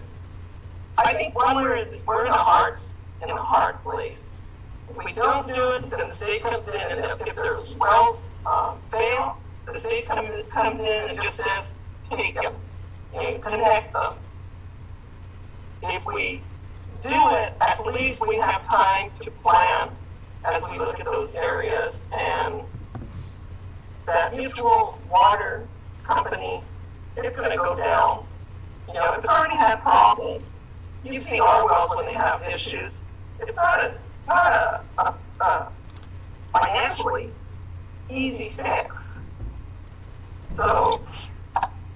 and I realize that. That's the reason I'm saying if we don't connect them, make the state come in and ask the state, we need to connect these people. Well, we need a well that you promised that you haven't given us. And that's, otherwise, they're gonna be sitting on that, and we're never gonna get this well, and we're gonna be in trouble. Well, we need to communicate with our state representatives to keep moving with them, and we'll just see how far we can get and keep trying. Well, I'm going to ask the expert, Mike. I want to tell you that we're making headway because, we've had these hard conversations. I've actually taken the approach, Councilman Stowe mentioned, where we had a conversation with staff at the Department of Finance and got down to a very frank conversation expressing frustration. And that's how we've kind of gotten to the point where we're at now and trying to roll out the consolidation and the funding agreement for both projects at the same time. As we all know, the red tape in putting these projects together takes time in itself. We are in the process. We've got the plans together for Seawall 35 or the church property well, and so we'll be looking to bring that to council for approval to advertise in the near future.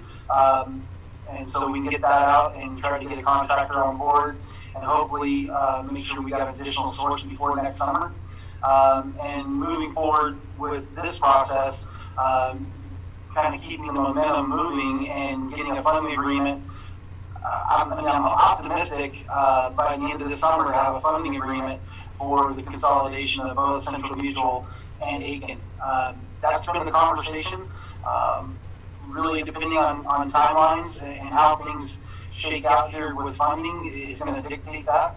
But the statements that I've gotten from the Department of Finance and everybody involved on the state level has been, trying to come together and figure out how we can get this thing funded and move forward. That's not just because we're here talking about it. That's been my goal, and Julie's been there doing those conversations, and Javier as well. We've kind of taken an approach to what do we got to do to get this done, and get rid of this negative persona of waffling back and forth how we get these projects completed and put in place. Perhaps a couple of elected officials need to go to Sacramento and talk to them, and also speak with our representatives there of the Assembly and State Senate, and get something done. You can go, Milt. I would go, but I would tell them they're liars right to their face. So you probably wouldn't want me to go out right to their head. Sometimes that's what it takes. I'll go. I'll wear my Darth Vader mask. All right. Okay. I'm serious about that. I think we need to take some action and get some work done and put some support with Mike and the rest of the staff to get this done. Councilmember Girl, I know you started with the motion and then we went into having conversations. Yeah, we probably never get a second for a discussion. I'm sorry. I would move to adopt the draft resolution using the mitigated negative declaration. Adopt the resolution to approve annexation 484, including the amendments to the urban development boundary and the resolution establishing an agreement to consolidate the Central Water Company. Do I need to include what option we want there? Alternative A or B? B is the one that's on the screen. Well, right, so, on the map that was shown, the sphere of influence amendment alternatives, the cross-hatched area would be alternative A, and the area surrounded in a bold, thick boundary line, identified as area of interest, that would be alternative B. The one that goes from Indian to Hillcrest? That's correct. I'll take that one, see where we go, and then include also the mobile home area. And if I may, I just want to clarify or read into the record what the amendments would be that I'd referenced to the resolution for the mitigated negative declaration. And And the amendment as well. Right. Yes, so just added it. Oh, and okay, I don't know if I need to read those to make them effective. You need to just know that wasn't the amendment to strike the last sentence of number 5 of the mitigated, the resolution approving the mitigated negative declaration? That's correct. And then on number 3, just note that the city is the lead agency pursuant to CEQA. Oh, okay. 3, city lead agency. Include all those amendments. Thank you. Thank you. And this also included the mobile home park. That was her motion? Yes. Okay. Not for the annexation, but for the urban development boundary. Correct. Okay. We now have the motion on the floor. I'll second. Councilmember Peñalosa with a second. Any further discussion? Yes. Did I hear, Julie, did you say not the annexation? Well, you wouldn't be annexing the mobile home park. Oh, that's right, that's right. Right. But what you would be doing in this action is that when they wish to connect, that they would be required to annex. Okay, yeah. Okay, that's clarification. Thank you. Okay, we have a motion and we have a second. No further discussion. Please call for vote. Councilmember Garola, Aye. Councilmember Peñalosa, Aye. Councilmember Stowe, I'm gonna be a team player, I guess. Vice Mayor Reyes, Aye. Mayor Flores. Aye. It passes unanimous. Ask for a 5-minute break. Yes, I was going to call for a 10-minute break. How's that?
A lot of evaluation right now, soil borings, putting a plan together, trying to figure out how they're going to fund it. But they're looking like they're going to do a side canal. Past the river Okay, portion. it is 9 o'clock. We will call the meeting back to order, please. It is 9 o'clock. Hey, Greg. True. Thank you, please. Please. Thank you, Your Honor. Our second public hearing this evening is the consideration of the adoption of the 2025-year Consolidated Plan and 1920 Action Plan for Investment of Community Development Block Grant, or commonly known as CDBG Entitlement Funds, and Mr. Ridenhour will provide the staff report. Thank you, Mr. Wallace, and Mayor, City Council. In the summer of 2019, turn my speaker on, sorry. Summer 2019, staff and our consultant, the Ramsey Group, began the process of updating our 5-year consolidated plan. HUD annually allocates grants to local jurisdictions for housing community development activities. As a requirement to receive these entitlement grants, Title I of the National Affordable Housing Act mandates that jurisdictions prepare a 5-year consolidated plan that identifies local community development needs and sets forth a strategy to address those needs. The consolidated plan must address both affordable housing and non-housing related community development needs. Let me get, excuse me, so I can get the right slide up. Placed a graph on the screen. The graph on the screen shows the funding that the city has received since 2015. Fiscal year 2020, in the last 5 years, is the highest funding year, with the funding being trending up from 2016. This year, we are scheduled to receive $831,420 in our entitlement funds. And this is separate from the CDBG CV funds that we'll discuss later this evening. The level of community need will always be greater than limited resources available to meet that need. Accordingly, the strategic plan identifies the city's priority needs based on a needs assessment, market analysis, and community feedback. In 2019, staff held a series of community forums and online survey to receive the community input. The identified strategic plan goals for Porterville in no particular order are assist in the creation and preservation of affordable housing opportunities, support activities to prevent and end homelessness, support activities that strengthen neighborhoods, and expand economic development and economic employment programs. The annual action plan describes how the city intends to use CDBG funding to address the priority needs. An action plan comes before you each year to communicate how the funds will be allocated and how they further be identified in strategic goals. The CDBG Citizen Advisory Committee held a public hearing on March 4th to discuss the types of programs to include in the consolidated plan and the annual action plan. The draft budget, which is on the screen, and also on page 252 of the full agenda, the annual action plan lists the funding recommendations by the advisory committee prior to the executive orders associated with COVID-19. I just want to make that clear, and we could discuss the COVID-19 funding as a scheduled matter later this evening, as I mentioned earlier. At this point, the City Council has the ability to allocate the funds received annually in the annual action plan as they deem necessary to best assist the community. So what you see before you in this budget, this recommended budget is prior to the COVID pandemic, obviously. And so staff is open to speaking with the council, and we could look at seeing how the funds could be best used in the council's opinion. So far, no comments have been received to date about our notice. With that, staff recommends that the City Council conduct a public hearing on the proposed 2020 5-year consolidated plan and the 2020-2021 action plan, and consider the adoption of the draft resolution approving the 2025-year consolidated plan and the 2021 action plan, and authorize the city manager to execute all necessary documents. Staff's available. Thank you very much. It is 9:04, and we will open up the public hearing. Have we received any comments on the public hearing online on this item? The negative, Your Honor. Thank you very much. And see that there are none in the audience? Please. Yeah, I just want to mention, apparently, Councilman Stowe has stepped away from, I just want to let the council know Councilman Stowe does not appear to be participating at the moment. I just want to Okay. make you aware of that. Thank you. Okay. It is 9:05. We will close the public hearing and bring it to council.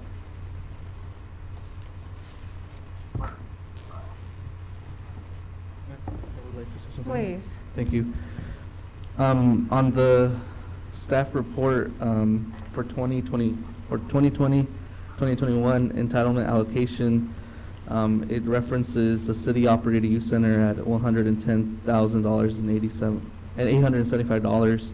I'm curious to know, we currently aren't operating the youth center anymore longer, right? Because we no longer have that. And I'm curious to know how those funds are going to transfer to the next year, or can they still be utilized for other youth activities, or are they tied down to just the youth center since we don't have the one? What would occur to those funds? We still have a youth center, we're just not able to, are you talking about not being able to operate because of the stay-at-home? Or, I mean, I thought the only youth center we had was the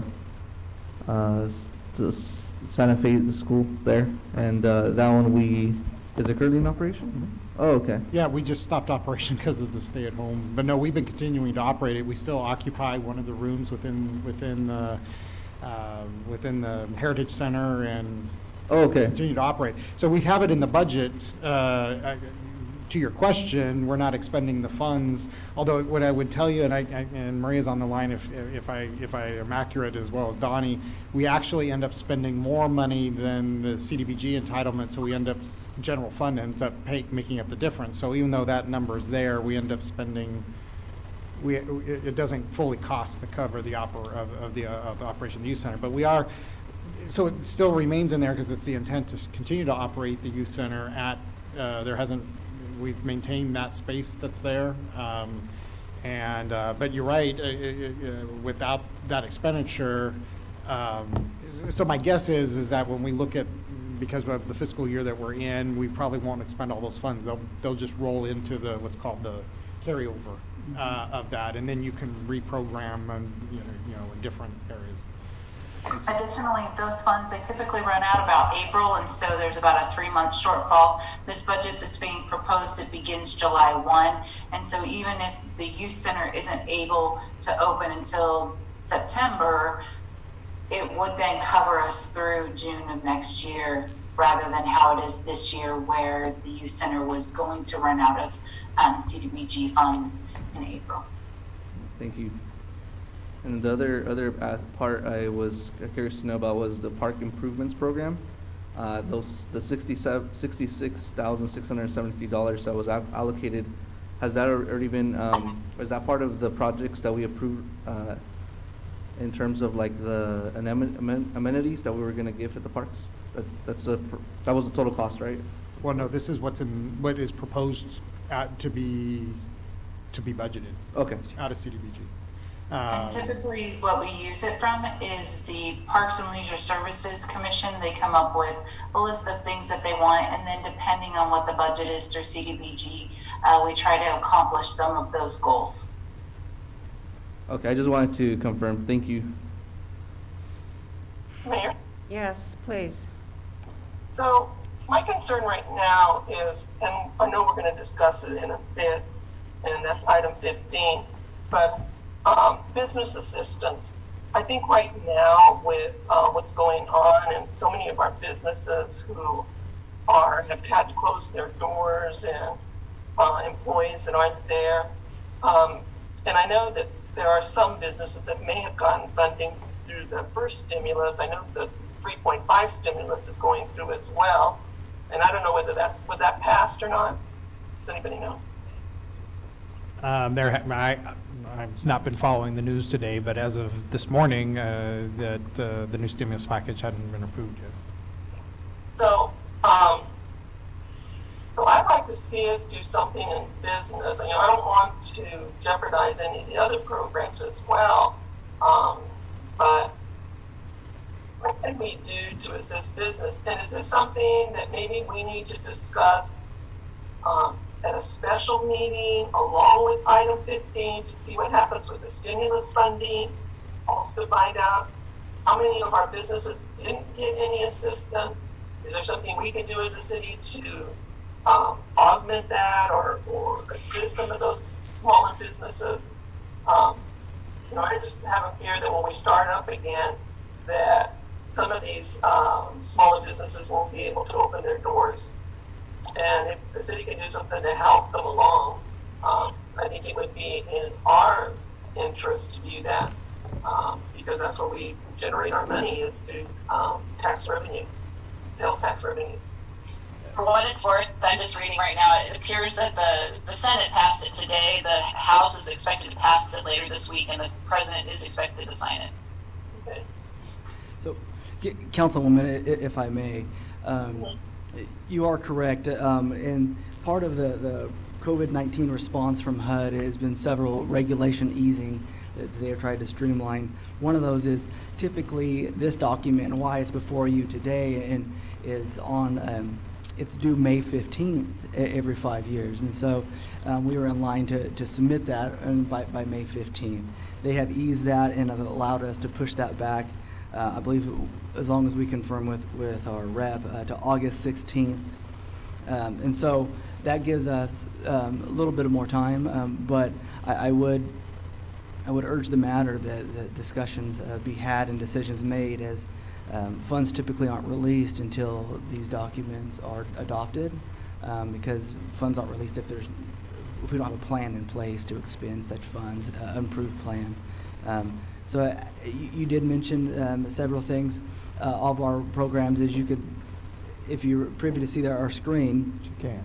you can. So I'll know the curb gutter sidewalk is a new program that's being proposed, and we propose to fund it for $130,000.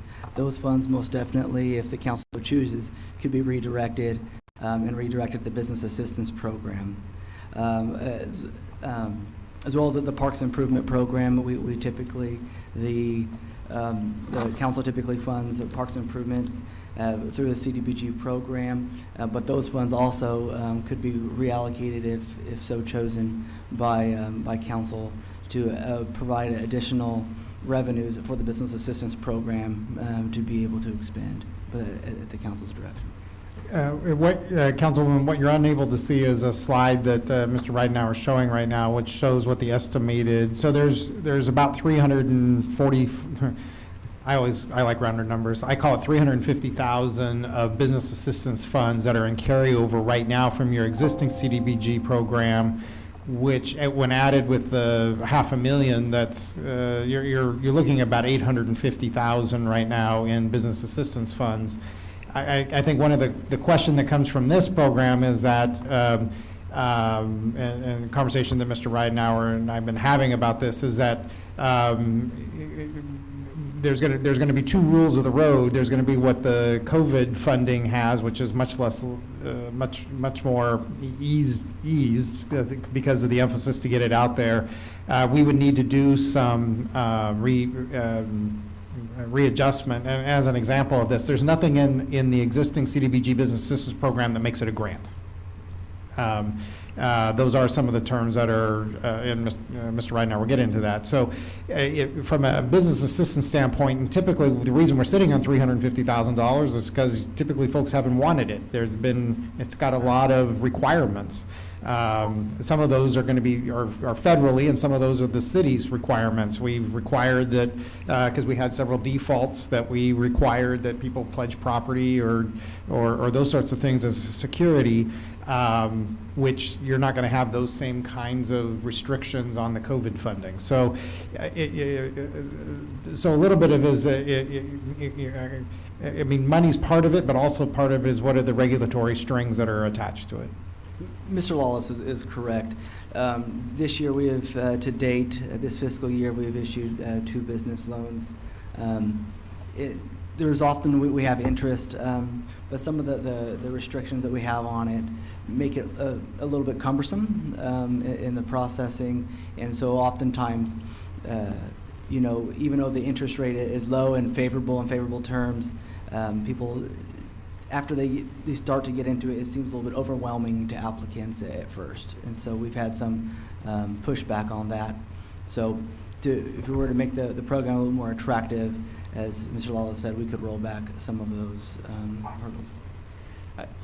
I think that, you know, some of the challenges people have been facing, that they will kind of make that filling out the documents a little less challenging because of the extreme desire to participate. But even though there's a good amount of money there, you know, I'm just looking at it, I'm thinking, like, if I'm looking at that money and I'm seeing an orange, everybody's going to fight over a slice of that orange.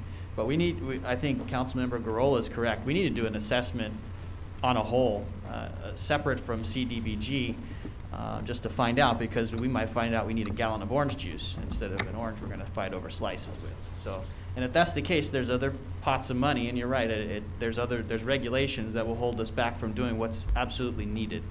So some sort of assessment, but people aren't going to really know. Everybody's still a little bit confused based on the varying degrees of aid that's out there right now. But I agree that there needs to be some kind of assessment, and an honest assessment at that. And traditionally, our loan program is set to assist those who have got bank funding and need additional funding, who or have went out and tried to get funding and are unable to get funding. So they're traditionally riskier loans, but they still have underwriting requirements to them that we evaluate. So could we have, I wish we would have done item 15 first, had that discussion, but I guess what I'm wondering is, can we take a look at what our policies are regarding the business assistance under the CDBG funding, sorry, and hold this for, continue the public hearing. I don't know if that's what we do. I don't know. I just would like to have. We talked about this quite a bit because this program we've been moving forward since September. We started looking at our calendar in September and trying to make sure that we hit our dates. And so this public hearing went out, and then the COVID-19 funding came down. And so if we adopt this program, or if council adopts this program tonight, Jason or Mr. Ridenour is getting ready to present in a minute the other funding that would be available. That requires a 5-day public hearing, and so it does need to come back, but we were going to be seeking council's direction for the other funding that's a little bit separate. I also want to mention that my comments did not at all indicate a delay in understanding that the time constraints and that the assessment separate from this should be made, but that's a conversation I think needs to happen organically on its own with the business community. So is our business assistance regulation subject to the plan? No, our guidelines are not included in the consolidated plan. What's in the consolidated plan is the programs, activities, and the funding for those activities and programs. Okay. So if we were to approve it, and knowing that we have $350,000 in there carryover, then we could have a discussion later regarding our own policies. That's correct. Well, and actually, you can call it an even 900,000, because if you take the carryover plus the 40,000 that's allocated plus the $500,000, you're looking at 900,000 in business assistance. It's just a matter of what is going to be the best alignment for that. Yeah. And Councilwoman, your perspective about the funding and the landscape that is coming down on the other federal funding through the SBA is quite accurate. And we're looking at, we've seen several businesses and some local businesses that have been funded. Speaking with the executive director of the SBDC earlier today, he said he's hearing of several businesses that are funded locally within our region, and I believe he's said that he knows of approximately 10 who received the PPP program. But it depends when these funds are rolled out, how the priority is given from the federal government down to how the banks issue the loans are through, because if they give priority to those that are already in process, as you probably have seen or read many articles, that these funds also may be expended very quickly. Yeah. And full disclosure, our funds that we have from CDBG must not be used in the same fashion of any other federal program. So if somebody comes and applies to pay salaries for the month of July for their staff, from one of the other SBA programs, they cannot apply for that from us. We cannot pay their staff salary twice. We have to make sure we ensure that through our application process. So, is it the small business that you were association that would know the list of individuals who applied but didn't get funded? My recommendation would be that we require proof. And there is, if you apply for a loan and you're rejected or you receive a loan, you have some evidentiary proof that happened. You have an email, you have a screenshot, you have something that indicates what funding that you applied for and what funding you received. And then we could base that off also their needs for the loan, their operating expenses, and what that number comes to. And so there can be a calculation that's derived that doesn't have everybody coming to request the maximum amount, so that way we could issue loans that could be effective, but yet didn't blow through all of our revenues. I apologize, Mayor, I didn't mean to hog up the whole meeting. No, it's okay. Needs to be brought forth. Councilmember Stowe, did you have any comment?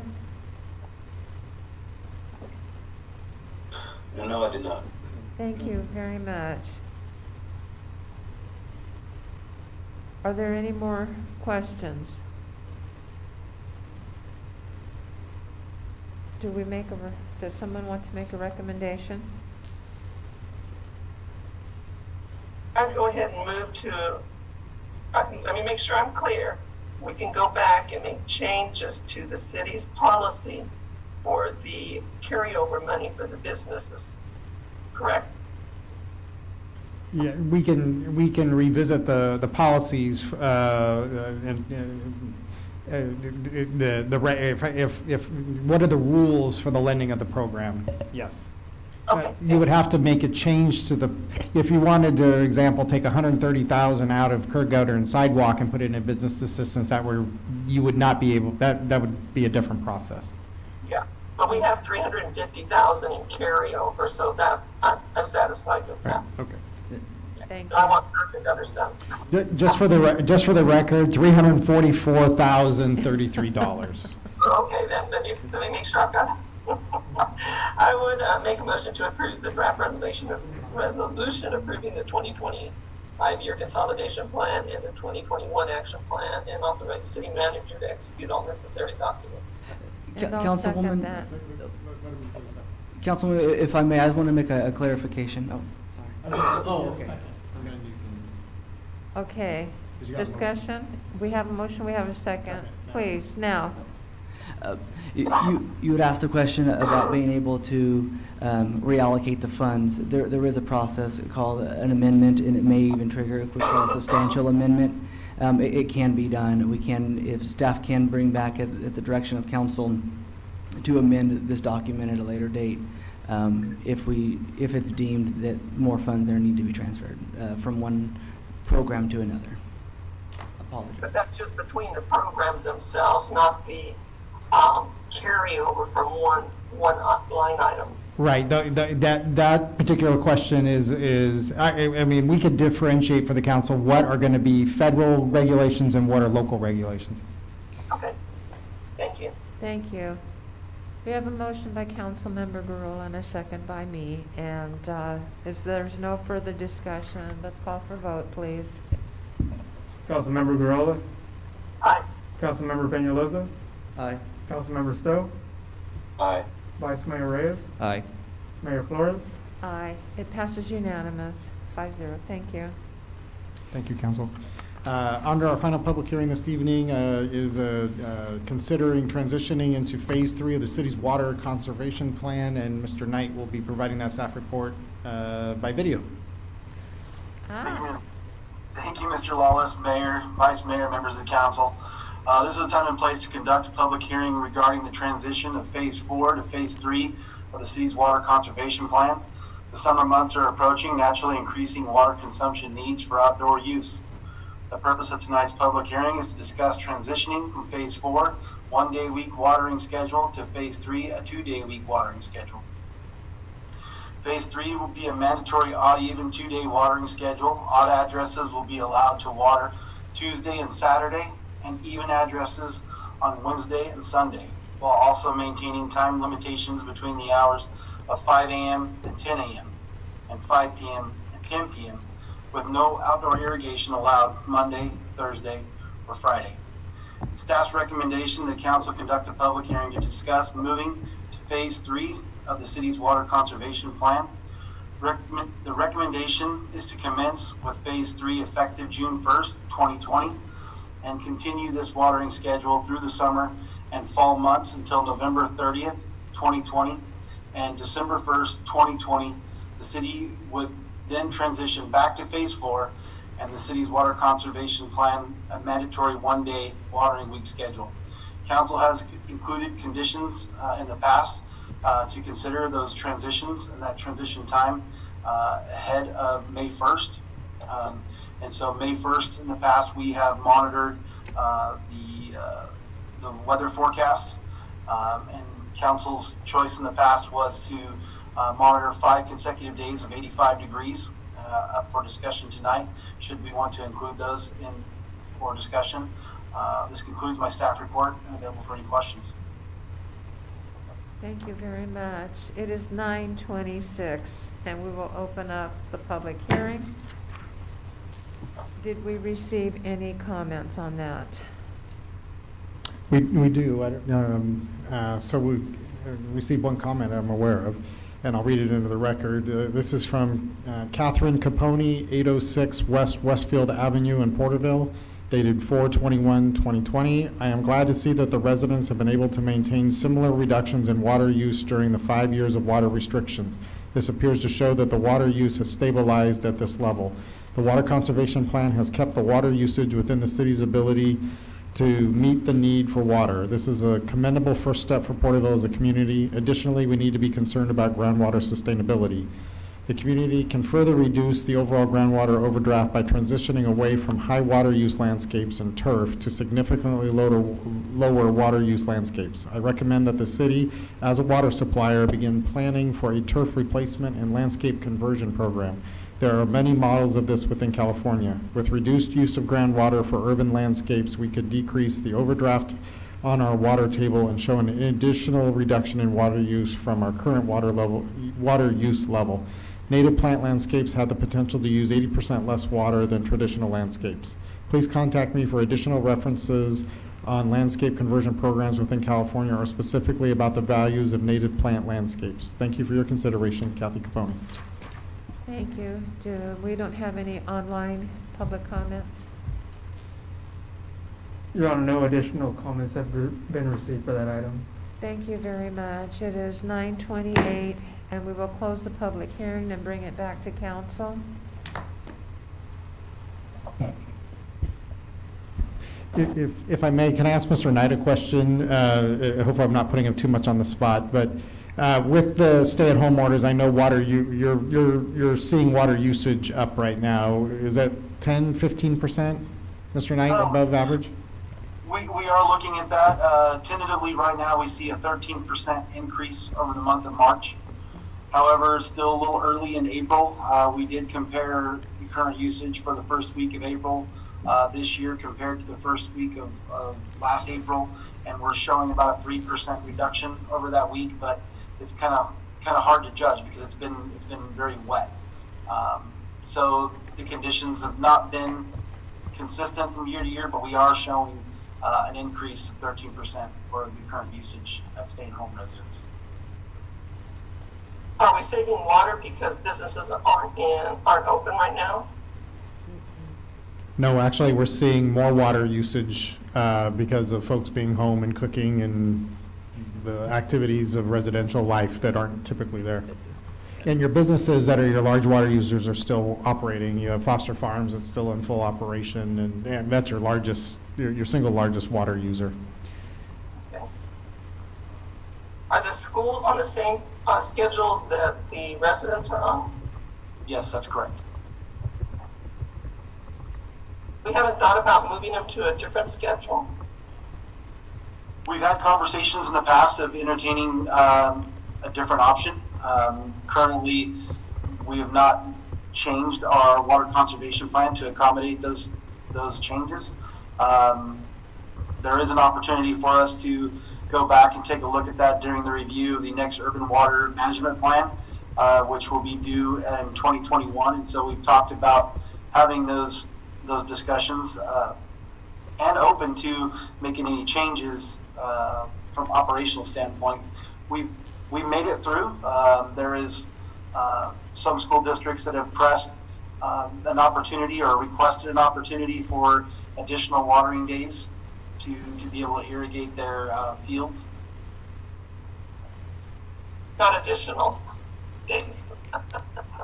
Additional and or alternative schedules that would be a little bit more amenable to being able to irrigate.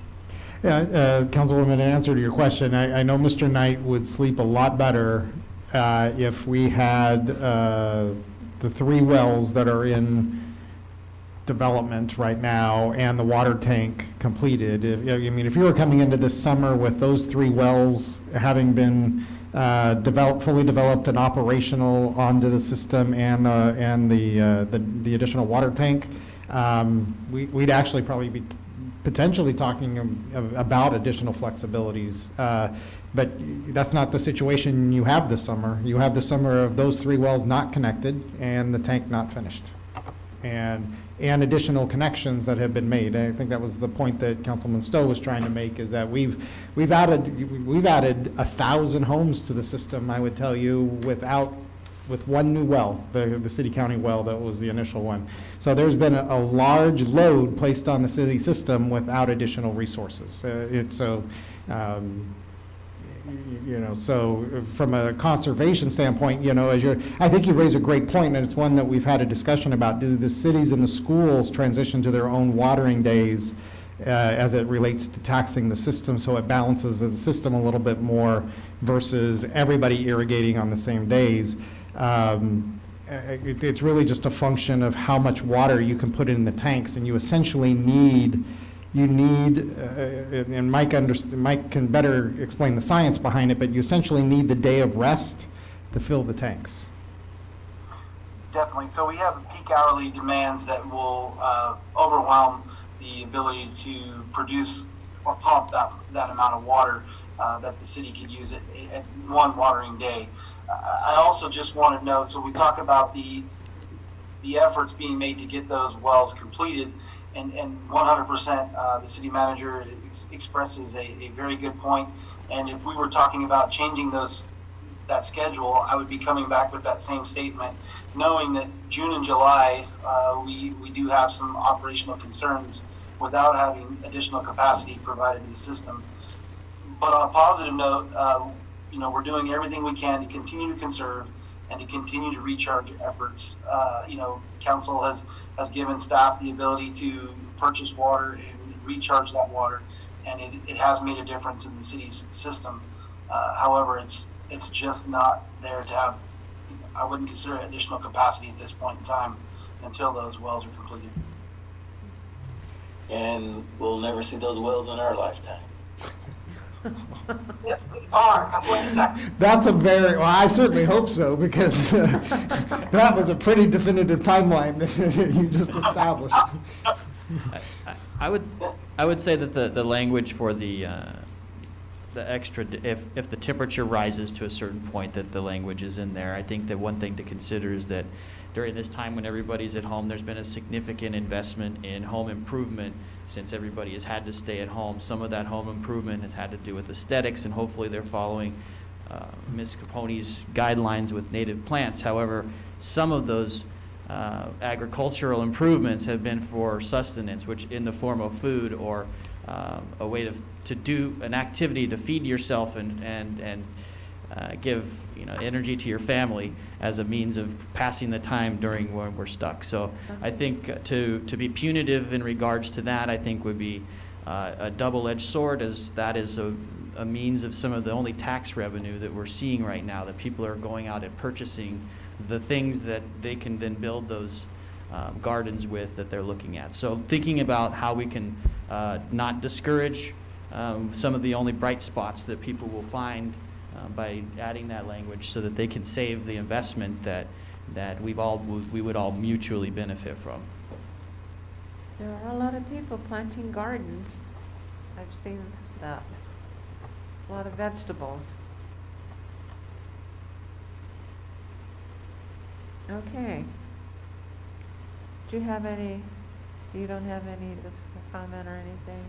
No further Mayor, if I can't, Please. I would like sometime discuss Please.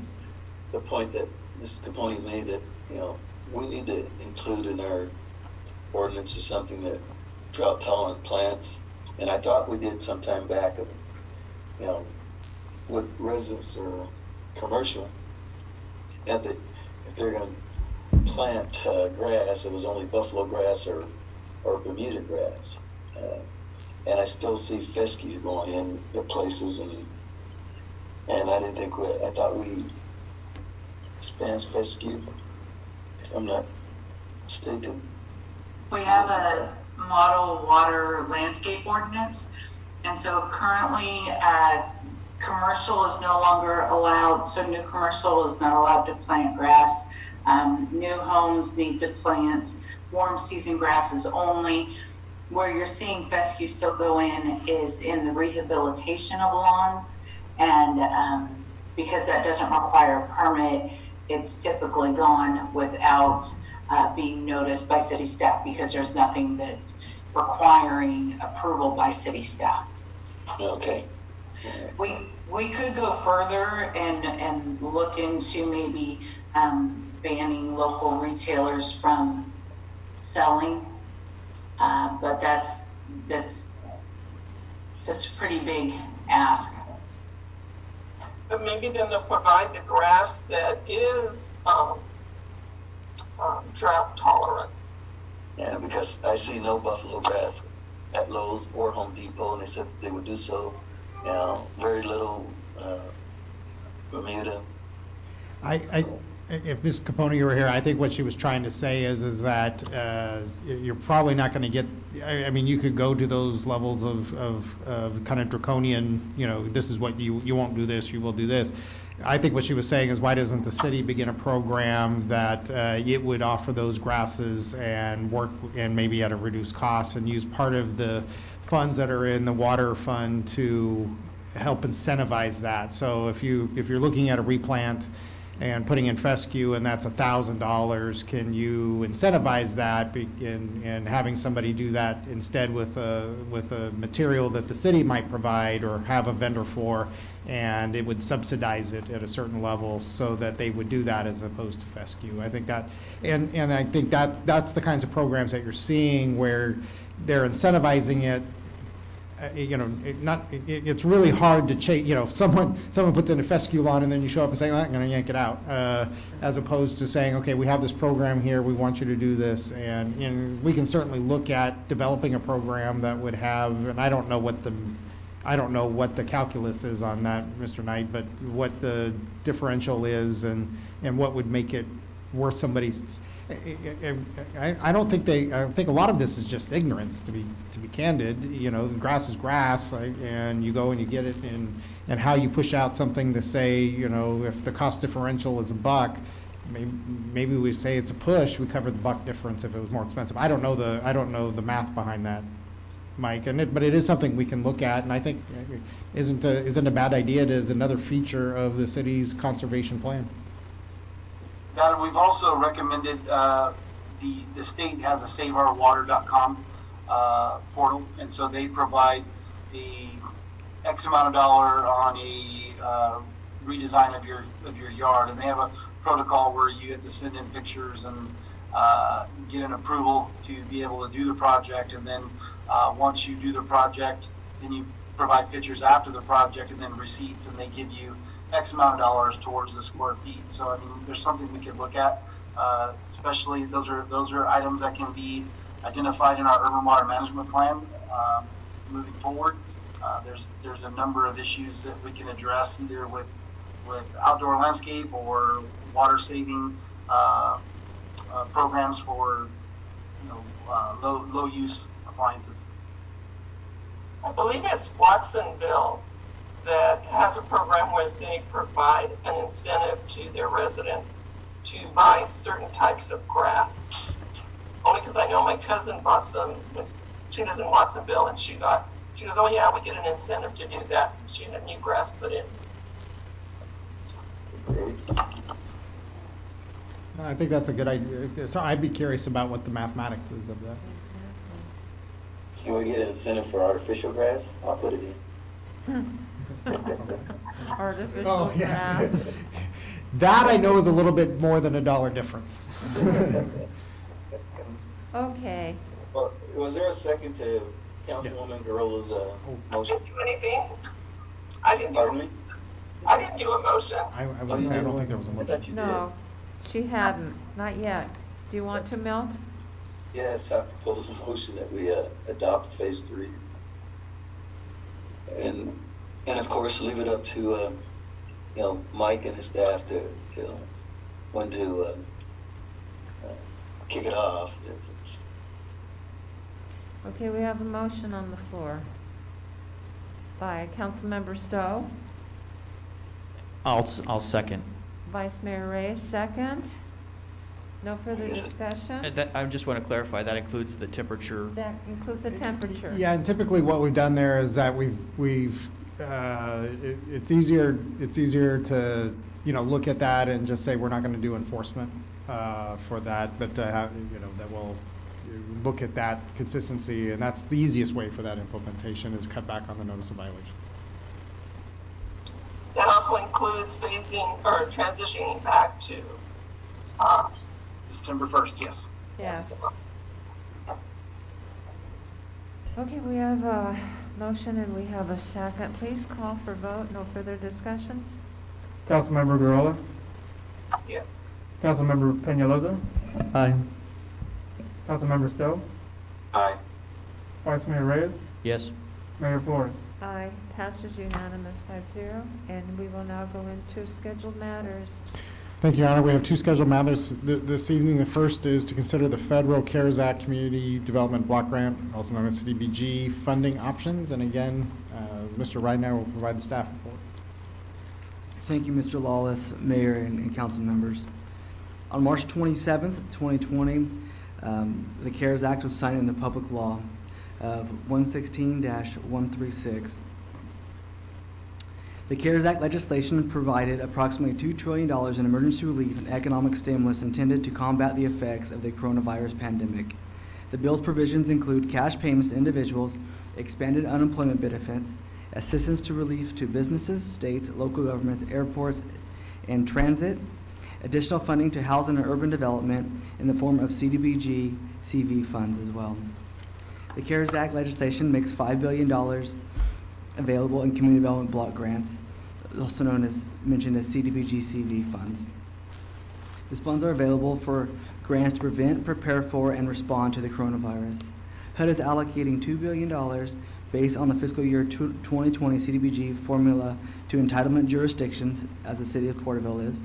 The remaining $3 billion will be allocated in the following categories: $1 billion to states and insular areas, and $2 billion to be distributed to states and local governments at discretion of the Secretary. There is also a $10 million set aside for technical assistance. The funds will be used in fiscal years 2019 and 2020 and 2020 and 2021. HUD requires that the CDBG CV grantees prevent the duplication of benefits, which entails that grant funds may not be used to pay costs if another source of financial assistance is available to pay that cost. HUD recently announced that the City of Porterville's allocation to be $489,098. The CDBG CV funds can be utilized for 4 categories of eligible activities: building and improvements, assistance to business, new or quantifiable increases in public services, as well as planning, capacity building, and technical assistance.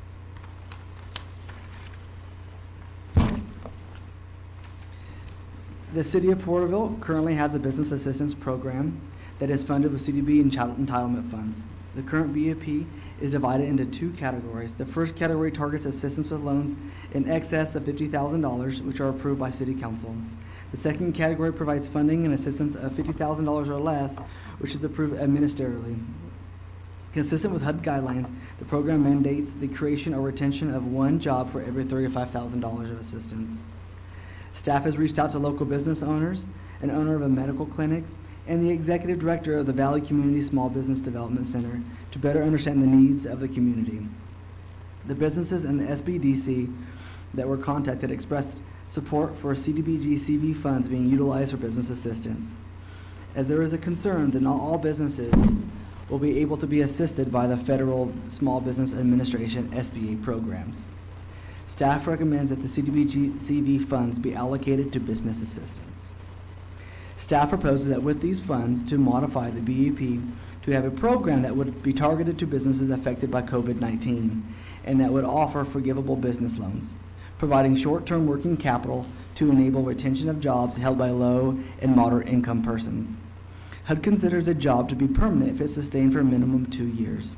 The loans could be forgivable if the positions outlined in the application are retained for 2 years and held by low and moderate income persons. If utilized for forgivable loans, the CDBG CV funds could utilize the current loan structure that is in place for BEP loans. The applicant would be required to demonstrate their capital need, proposed use of the funds, and that other source of financial assistance isn't available to meet their needs to qualify for the program. The COVID-19 business assistance funds could follow the current loan processing procedure established with the BEP. Staff's recommendation is that the City Council provide direction on the use of the CDBG CV grant funds, as well as the option for a loan to be forgivable if required, and if required, direct staff to bring back necessary documents to utilize the CDBG CV funds. Staff is available for any questions. Thank you very much. Council? Let's see.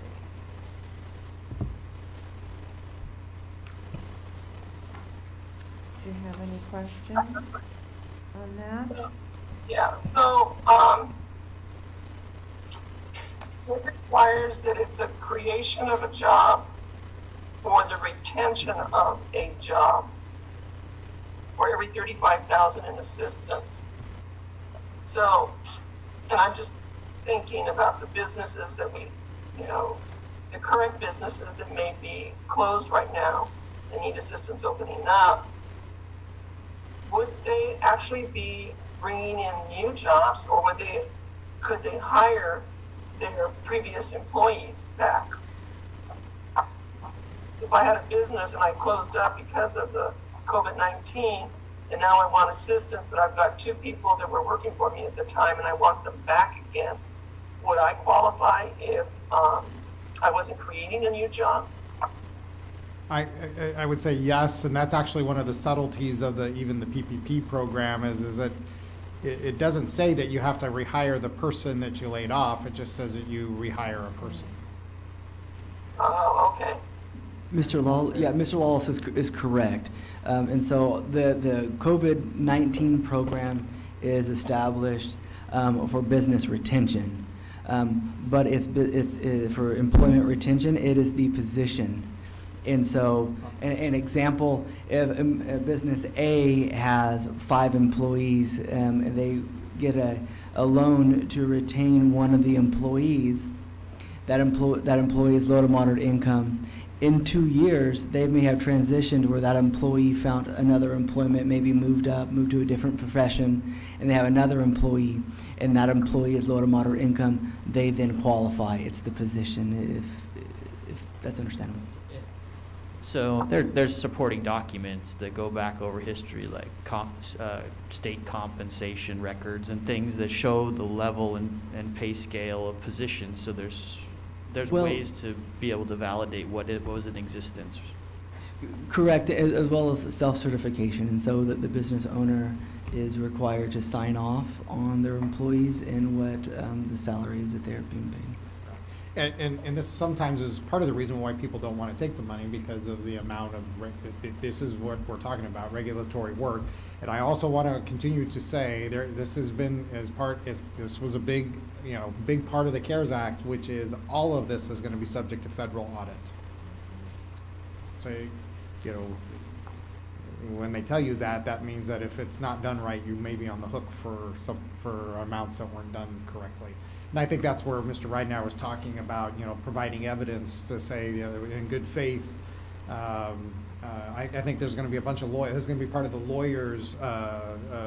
lawyer stimulus plan, because I think there's going to be a lot of litigation and those sorts of things after a while, where, was all the documentation done correctly? And Mr. Lawless points out a very valid point. And one of the things that there's so much idiosyncrasies to HUD documents and to HUD programs. So the position not only has to be made available, it has to be for a low to moderate income person. That position also has, in being available, has to be a certain level of position that doesn't require any specified education. An example is, in the past, at one point before my time, we issued a business loan to a body shop company. One of the positions at which they hired was a body shop specialist, a painter, right? And so they hired more than they needed, but that painter, when we got audited, came in and they said that painter should not have been included in the documents, is even though that they're willing to train that person, and the person had no formal education, but they had experience, that position would need experience or special training. So, And so it's not an excuse to upsize, basically, or make an improvement on in the name of survival, basically. You just have to be. You have to have a strategy. This isn't just here's the check and here's you keep. It still is targeted assistance. So if I go back These are not local regulations. These are federal regulations. This is targeted assistance to low and moderate income. That's always too hard. We just want to assist businesses, but if I go back to my scenario where I'm the business person and I had 2 employees, I had to let them go because we were closing our doors. Now I want to bring back those employees, but they are not low income. What is it? Low income or moderate income. They would not qualify to receive, for me to receive any assistance from. So there's a subtlety to your question. There's a subtlety, and the I would say that the scale of the low to moderate income for our region, I often get this question, and then what I do is I send the applicant the scale, and after they see the scale, they say, oh, okay, it's not going to be a concern. I don't have it in front of me, I apologize, but that is idiosyncrasy, and it is the goal of HUD, as these positions that people to grow. If that position grows and gets paid, I don't believe it would be docked for that. But if it's the same person, but you can't, the option would be that you couldn't replace person A with person B and person B not be low to moderate income. I see, okay. Right, that's the subtlety I was trying to. So they talk about it being made available. And this is one that you don't want to play around. This is how you get yourself in trouble, is trying to find a way to take targeted assistance and try to find a way that somebody, I hear it is this way, find a way to pay somebody $100,000 as an example. It is really targeted to try to, and I would say the philosophy behind that is that those that with special talents and skills have a better opportunity to find gainful employment than those that don't. So this is funding that's to support those that don't have special talents, skills, experience, and to provide that incentive for them. And honestly, most times when somebody's coming for one of our business loans, the requirement to hire somebody, if they are not already in an expansion mode, the funds that are provided to them are not great enough to cover those expenses. And so oftentimes, like I said, these loans are a maximum of $50,000 at the ministerial level. That's not enough funding to hire 2 people for, multiple years. To use the councilwoman's example, if you're a doctor that's coming in, you're not going to receive business assistance for a doctor. You will receive it for the positions that like a receptionist or somebody that's going to be, that doesn't have that requirement that they're a CNA or an RN or a doctor. Those are all special. It's going to be somebody that is low, moderate income, and those. Is that a fair? That is a fair description. That's kind of the way I always think of it, kind of at a doctor's office where you have a variety of different, you might have somebody in records that, records doesn't necessarily take any particular training. Or janitor. Yeah, exactly.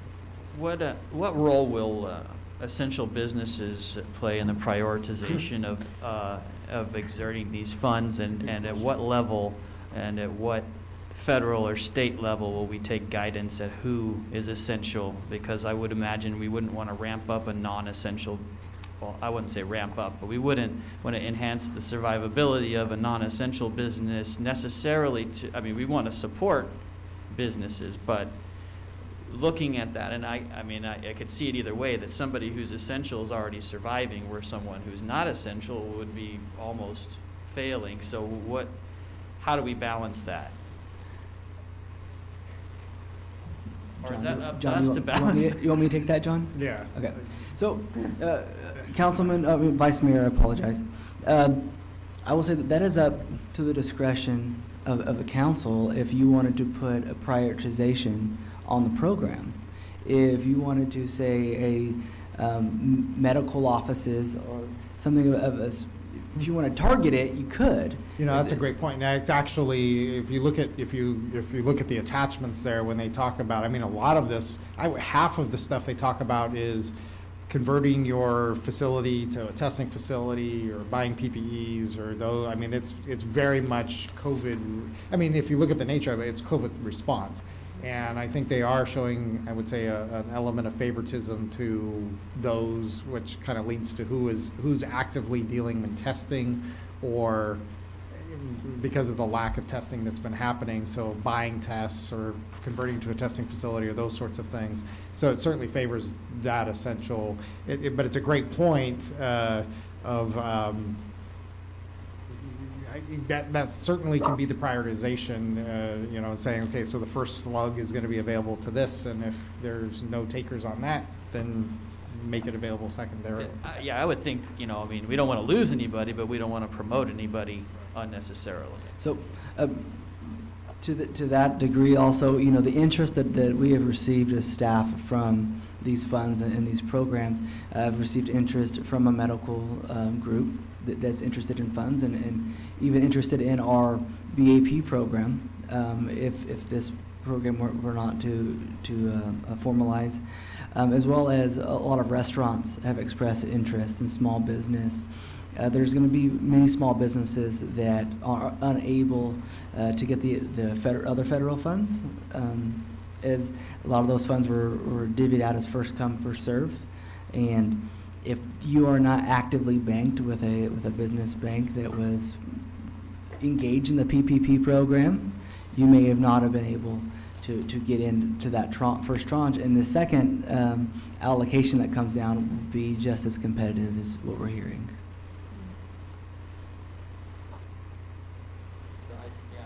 That kind of makes me go back to that assessment of what our actual businesses need, and being able to look at that in conjunction with that prioritization, with the funding that's supposed to go to help to prevent the damage from what we're experiencing now.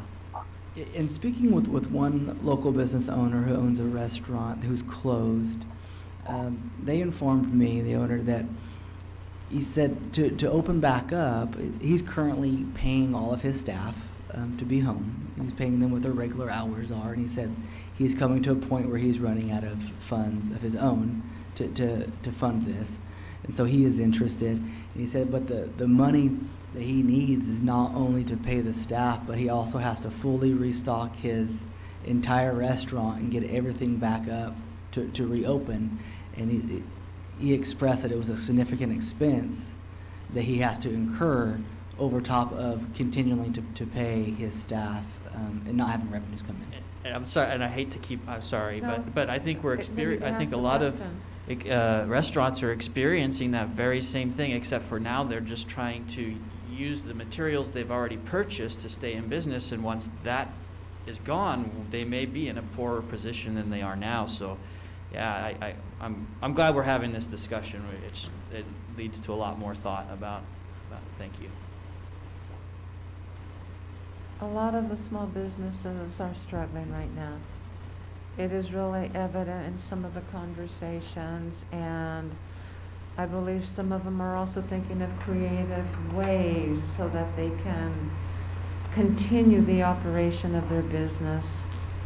And it's really difficult to see that. So, Councilmember Peñalosa, did you have any comment? Yes, I did, ma'am. I would say that when we look at our small businesses, that just second a lot of the comments that we need to support them. I'm grateful that we got these funds, almost $500,000 to do so. I think for me, it's just going back to the comments by the Vice Mayor is how do we make an assessment about who needs these funds the most, figure out how we can help those that are in need.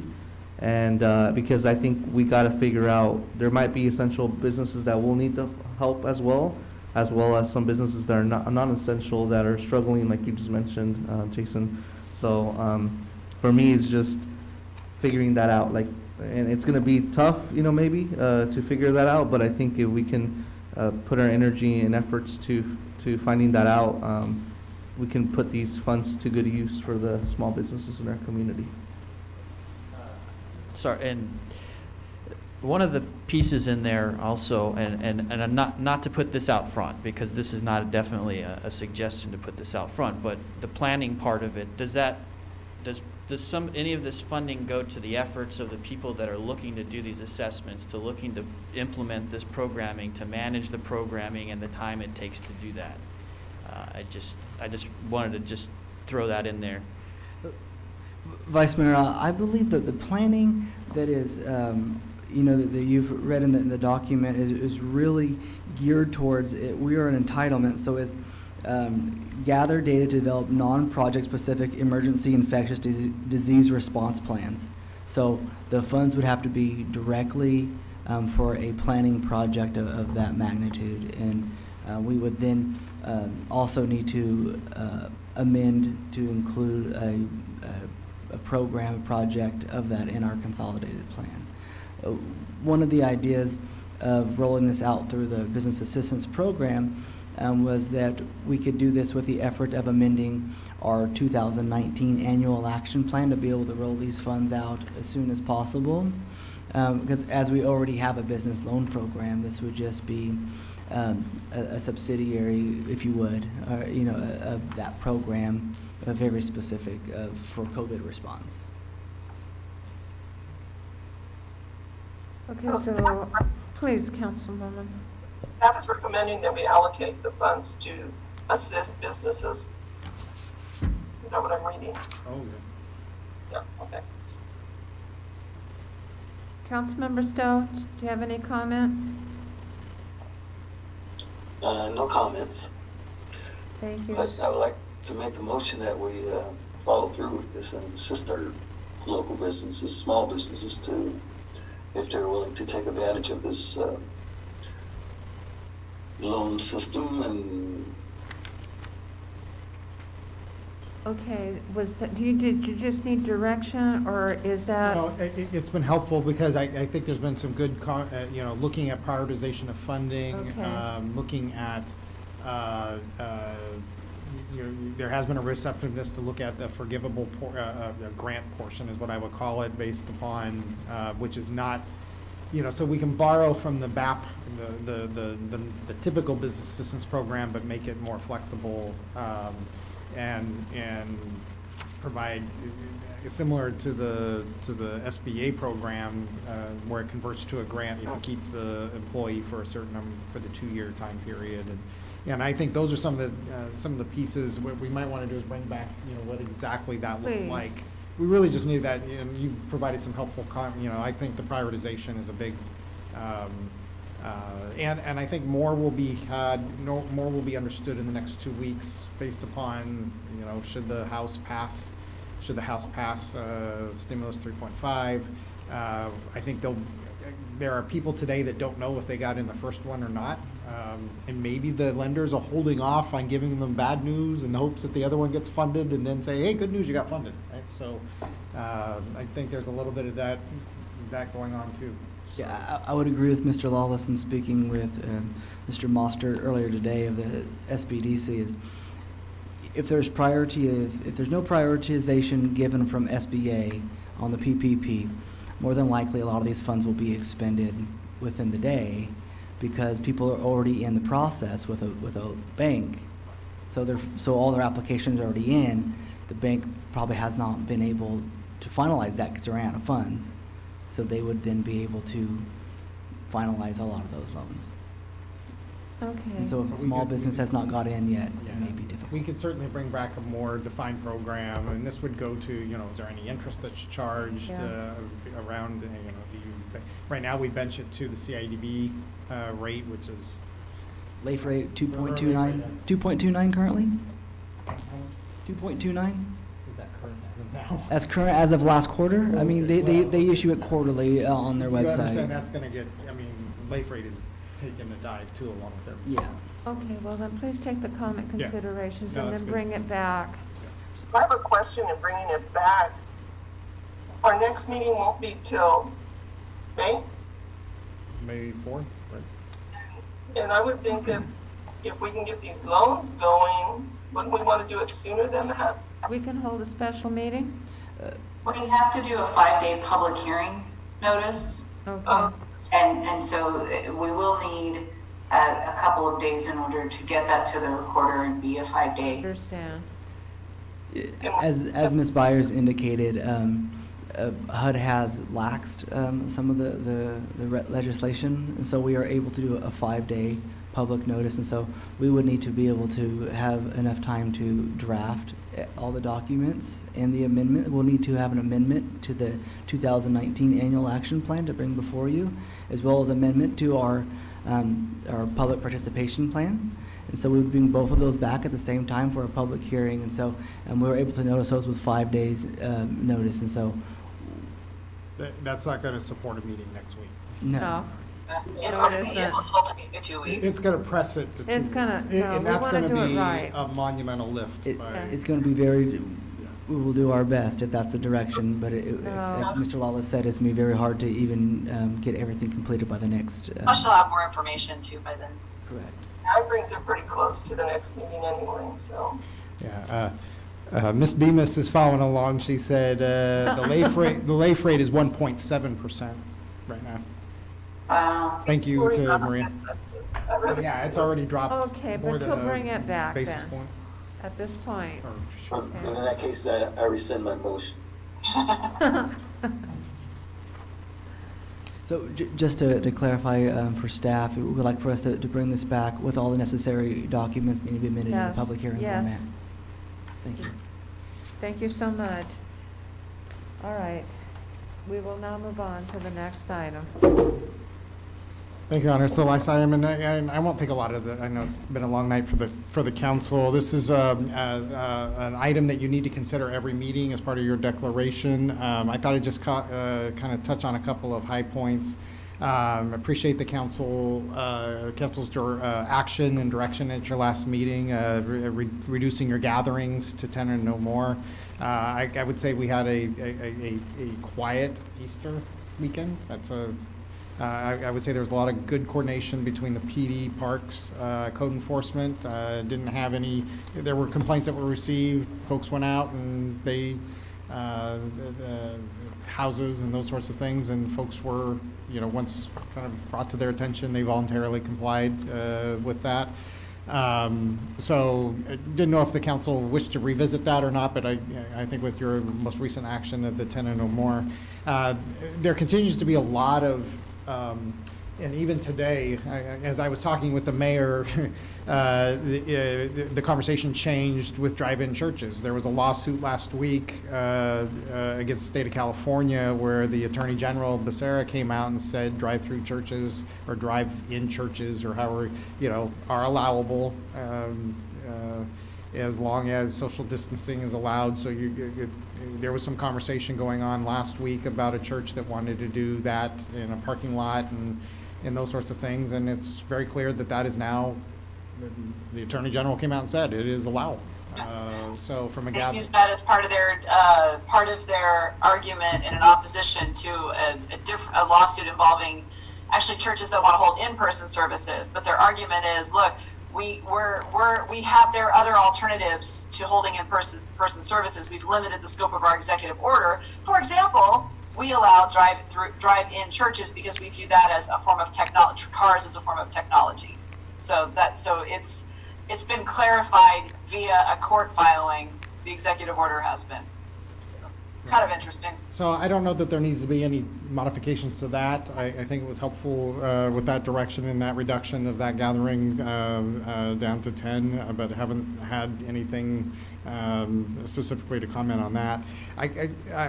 Action would be helpful from the council this evening as it relates to the utilities. A month ago, so this is essentially 1 month now. This is your second meeting from when you declared your emergency, and so you established to this evening's meeting to revisit that.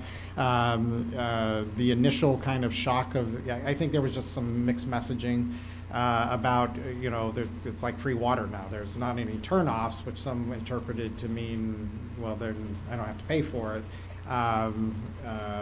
I think that message has been redirected. The governor's order was for no turnoffs. It was interesting that he didn't include the no late payments, although I have found that the governor's good about going retroactive with stuff. So even if you didn't do it, and he finds a way to clarify what he meant on that too later on. Yeah. So I found that he sometimes go back. As an example, the turnoff, he went backwards from his previous executive order. So it would be our recommendation, and it has been impactful. I think we looked at an additional 18,000 or 18,000 in late fees that weren't. What he did is he backdated it to his date of the declaration of his emergency, right, which was a different date than the date of the stay-at-home order. Yeah. Right. So because we did make it date specific, the council revisit that I think it'd be helpful to have an action at the end of this as you make the to continue. And I would recommend continuing that at least for another month. His executive order on the turnoffs doesn't have a end date on it. It's just as long as there is still the stay-at-home order. So I think there'll be some additional cleanup once the stay-at-home order is lifted, or we begin to see, because we are going to begin to see, I think, some indications of some modifications to that. He's already alluded to that. He's already got certain triggers that will have some of that.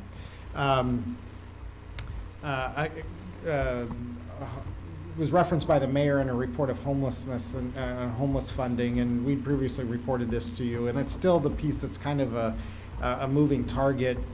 Initially, we had told you that you had about $40,000 or $45,000 out of the governor's $150 million appropriation and with that kind of that allocation started on the homeless lunch program, and KTHA, or your continuum of care, repackaged that money and trying to leverage it for FEMA money, which through our Project Turnkey, which I think is going to be successful. They'll leverage $300,000 into $1.2 million, and that's how they're going to pay for the when I say this pretty large housing. But understand, it's just not homeless housing; it is COVID patient housing. So you have to. The criteria is you have to be positive and need to be quarantined, and not your care doesn't require hospitalization, but you have to be homeless. Priority 2, so that's priority 1. Priority 2 is that you have come in contact with somebody that is positive and you need to be quarantined. So that's priority 2. Priority 3 is any other at risk. Thankfully, there hasn't been an outbreak, I would say, at least not in Tulare County, there hasn't been an outbreak within the homeless population of this. There is some angst that there are a number of folks that, that meet the at-risk criteria. They're over 65. So there's like this angst, well, we have these rooms that we've put under lease. We don't have positive patients. We don't have people in quarantine. And so right now, I would say there's a little bit of a shuffling of what's the right number to put at-risk people in, and then save yourself room for if you have an outbreak. And so I'd say there's a juggling of that kind of strategy right now going on. There's pressure by the continuum of care to house at-risk folks, the priority 3, so to speak, because there is room available, and that's being countered by, okay, in the medical community, yeah, well, if we have an outbreak, we need a place for them to go, and you don't want to take all the available rooms out of that. So I'd say that's a little bit of a tension that's going on right now. The impact is because the money that was initially extended to you at $40,000 or $45,000 essentially has been repackaged back to you as a proportional share of $14,000, which really constitutes a 25% share. So we've spent, as of today, since we started the program, we're running at about $13,000 in the lunch program thus far, which under this program, we will then have utilized 3,000 of the 14,000 because your 14,000 is the match. So the reason I keep wanting to bring this up is so that it's on the record, because there's going to be a lot of what was going on when this all happened, because there's been money put in, money pulled back, re-strategized, and that's why we're at about $13,000 spent right now towards the homeless lunch program since it started in the last month. We have paid for it, but there is reimbursements that come back, and what that reimbursements come back is at 75%. But any wise people will tell you out there, it's all about documentation, and you can call it 75-25. It's better to assume it's more 60-40. Because they're always going to find, remember that federal audit thing, you didn't do these paperwork right, and that sort of thing. So know that we're being very, lots of records being kept. How many lunches every day? You're getting those reports from me as well. How many we're serving? What was the price per unit? And all those sorts of elements, because that's all the kind of documentation that's going to be necessary for those programs.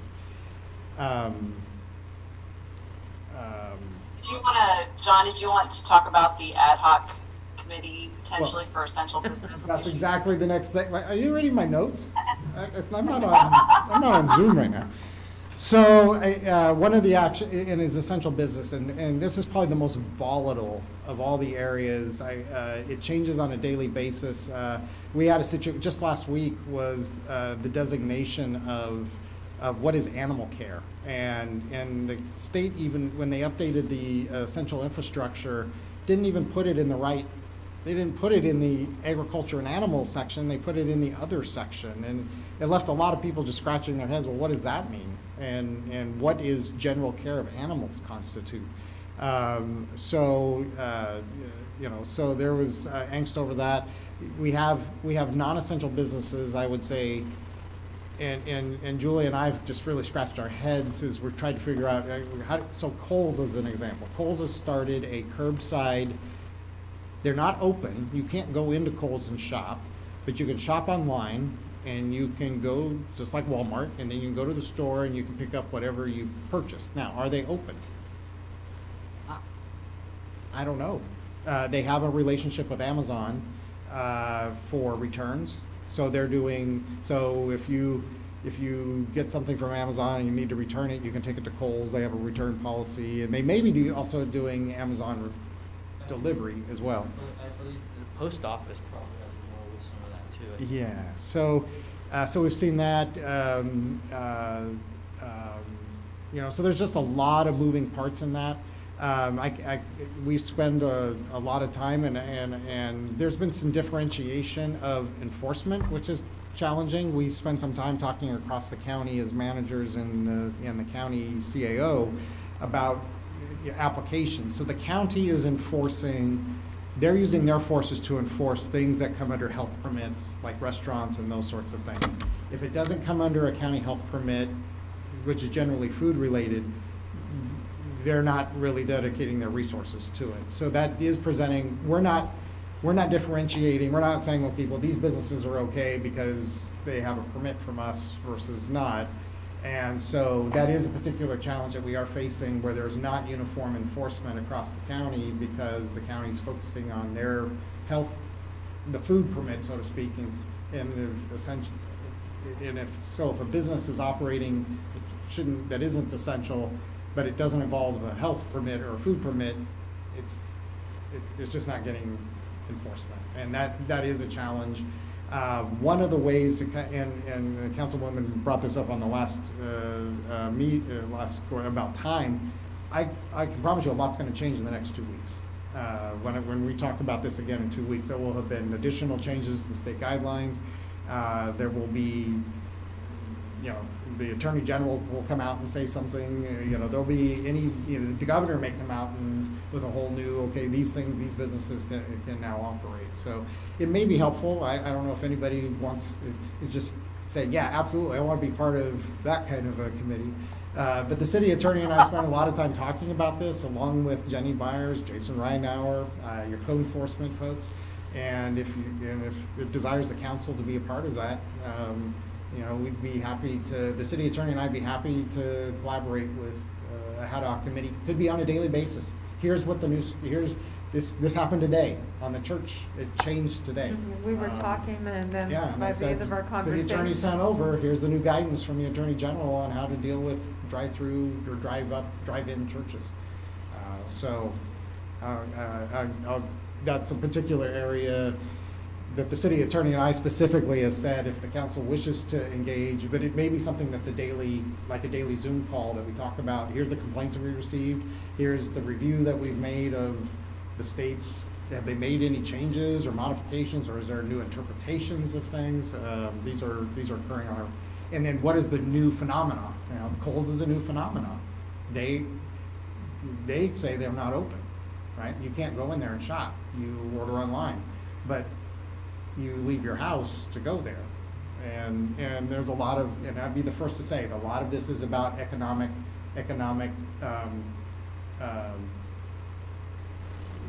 if you read anything about the what they call the retail apocalypse, about large, you've seen JCPenney and, Neiman Marcus is the one that's probably going to declare bankruptcy now. They've already said that they're probably not going to make it if you're familiar with them as a brand. So, Kohl's was struggling a little bit, not here locally, but as a retailer itself, it was kind of trying to find what its foothold was.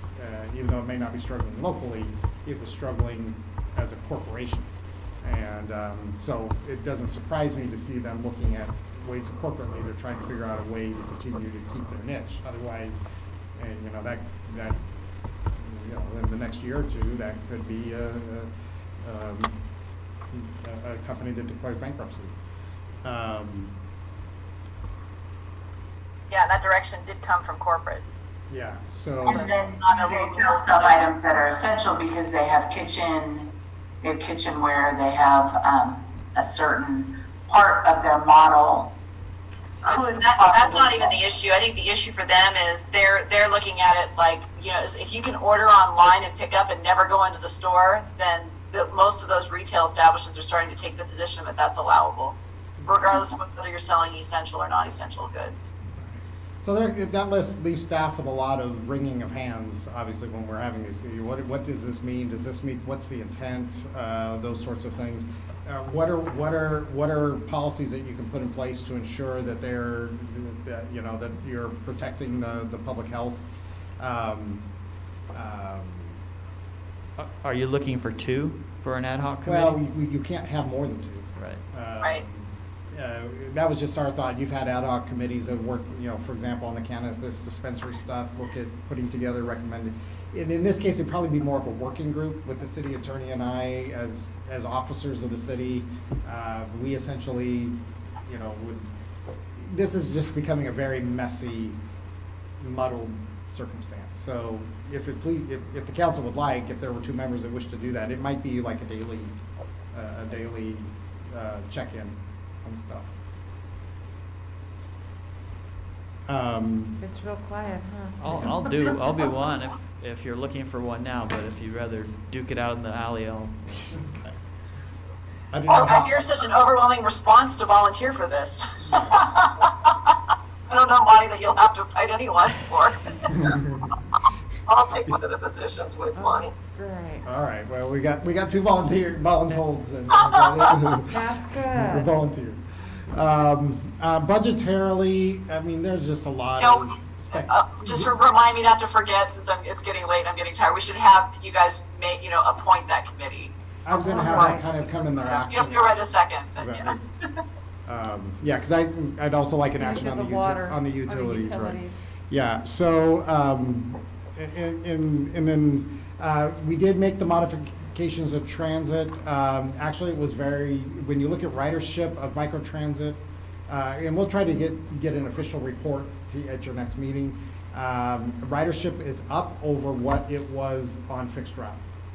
So it had that, and that's really was very limited, if none, zero marketing. I had a conversation with Mr. Tree about just kind of how things were going. He did a presentation for the TCAG board, and more riders rode microtransit than rode fixed train.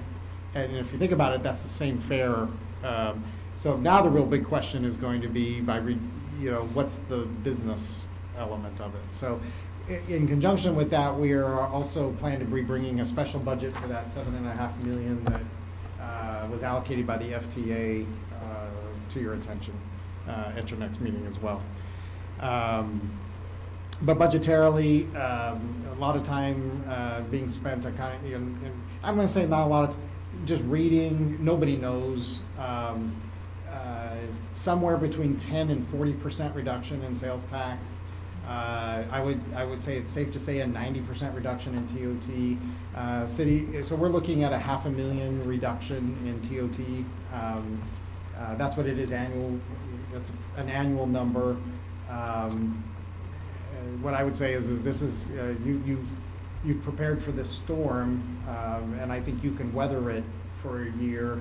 It's really going to be what the recovery looks like, and this is really what gets to the meat and potatoes. Is that if you were going to pick any time this would happen, this is now when you would want to pick it, because this is, I would say, your lowest sales tax quarter, those sorts of things. If this happens in October,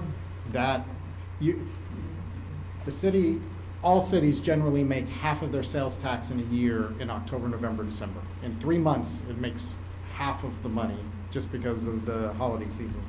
And if this circumstance continues into that, it'd be catastrophic, because that would be, instead of talking, $1 million, you might be talking $3 million as a potential loss. A couple of things to the benefit of the council. You have a budget stabilization reserve. You have an emergency catastrophic fund. You have, worst case, you have an equipment replacement fund. I hate to put that on the table, but when you're in the end looking at what are all of the resources that you have to your disposal, and all the wise comment is at the same time recognizing you have those things, you're going to need to be making some changes in the organization to account, because that's one-time money you're using to backfill what are likely going to be on, and it's really how quickly is the recovery. Is this just a quick valley? Is this goes to zero and then back to normal in October, or what's the compounding effect? So we're working on budgetary numbers now. I think the best information you're going to get is not going to come till January. I'm going to be candid with you. We're already 3 months behind when it comes to sales tax, so the way the reporting goes. So because it's done by quarter, and so you don't really know. The best information I can give you today is what we did through December. Right? We don't have January, February, March yet, which we won't have until July. So it's always 3 months kind of behind. So I would say October will give us a sense of what is happening now, because you'll have your report of April, May, and June, which will be coming out, towards the end of September. So you hear Governor Newsom say they're going to do, or they call it a. Basically, what they're saying, and I've kind of said the same thing. Your best bet may be to reappropriate the budget as adopted, and recognizing that we'll put some projections together, what we see as some challenges, but I would say at first blush, out of $30 million, you're probably looking at a $3-4 million deficit, and that's just not assuming any other new expenses that may come. And so that's where the conversation about, is there going to be any kind of local government, you're hearing that now about, do they do a stimulus package that makes up that loss? So just a lot of moving parts budgetarily on that. And so a lot of the, what I wanted you to know is that there's a lot of, or to work with you in strategies to use what you have to be able to make it. You're not painted into a corner, I guess is what you have opportunities to make strategic, just as it was with microtransit, you do have funds to be able to make strategic decisions that will help the organization weather this and then also find itself to recovery. I would anticipate PERS has got a lot of attention right now, and I'll just use this as an example. So they changed they've changed their earnings, how much they were going to earn in their investments, down from 7.5% down to 7%, and actually there's some folks that say that's not even low enough. As of March 1st, PERS had earned 5% on its portfolio as of March 1st. As of March 30th, it had gone to -4%. They lost the entire portfolio lost 9% value in 30 days. Now, that's a volatile number, but the implications of that are significant. And if a worst case scenario, I saw that for public safety, which right now we pay about 50 cents on the dollar. So for every dollar paid in payroll, we pay 50 cents to PERS for that pension. It could go to 90 cents. It just all depends. Now, the good news is that's out 2 years from now. That's 2021, 22. So that's not this coming budget year, but that's a big thing that folks are concerned about, is what is this going to be, this new rate increase that hits all of us, because they have to make up that investment loss. And so it's hard to look through things in a pinhole, because that's what that is. It just shows you how volatile that can become. But if there is recovery, so when you ask PERS, so what is the number, what should we use? And they said something between 0 and 5%. That's what they told us for the year. That's what they are projecting, is that it's going to be somewhere, it's at -4 right now, it's going to be somewhere between 0 and 5. Well, that's going to have an effect, because that's not 7, right? So where's the money going to come from to back up the 7% that they didn't make in the portfolio for that? There's going to be some real city, in fact, this was brought up, there's going to be city, they consider a city to be in trouble of funding if it drops beneath 60%. PERS has identified 400 cities that, and Portable's not on this list, but I'm sorry, not cities, 400 PERS agencies that will drop beneath 60% funding. And we're not one of them, but there is some catastrophic things that are potentially going to be coming as part of the PERS system in terms of their funding ratios. So I know that's a lot of information. I know it's late and we want to get out of here, but one of the it's referenced in the report. We know PDC is going to be playing a role in this as a surge. I can't tell you when. I will tell you that eventually Redwood Springs and Visalia is going to get empty.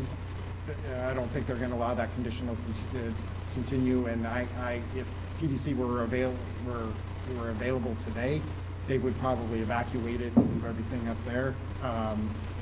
But they're not. So I look at what's going on in the rest home area being, in the skilled nursing facility area being probably what that's going to be utilized for.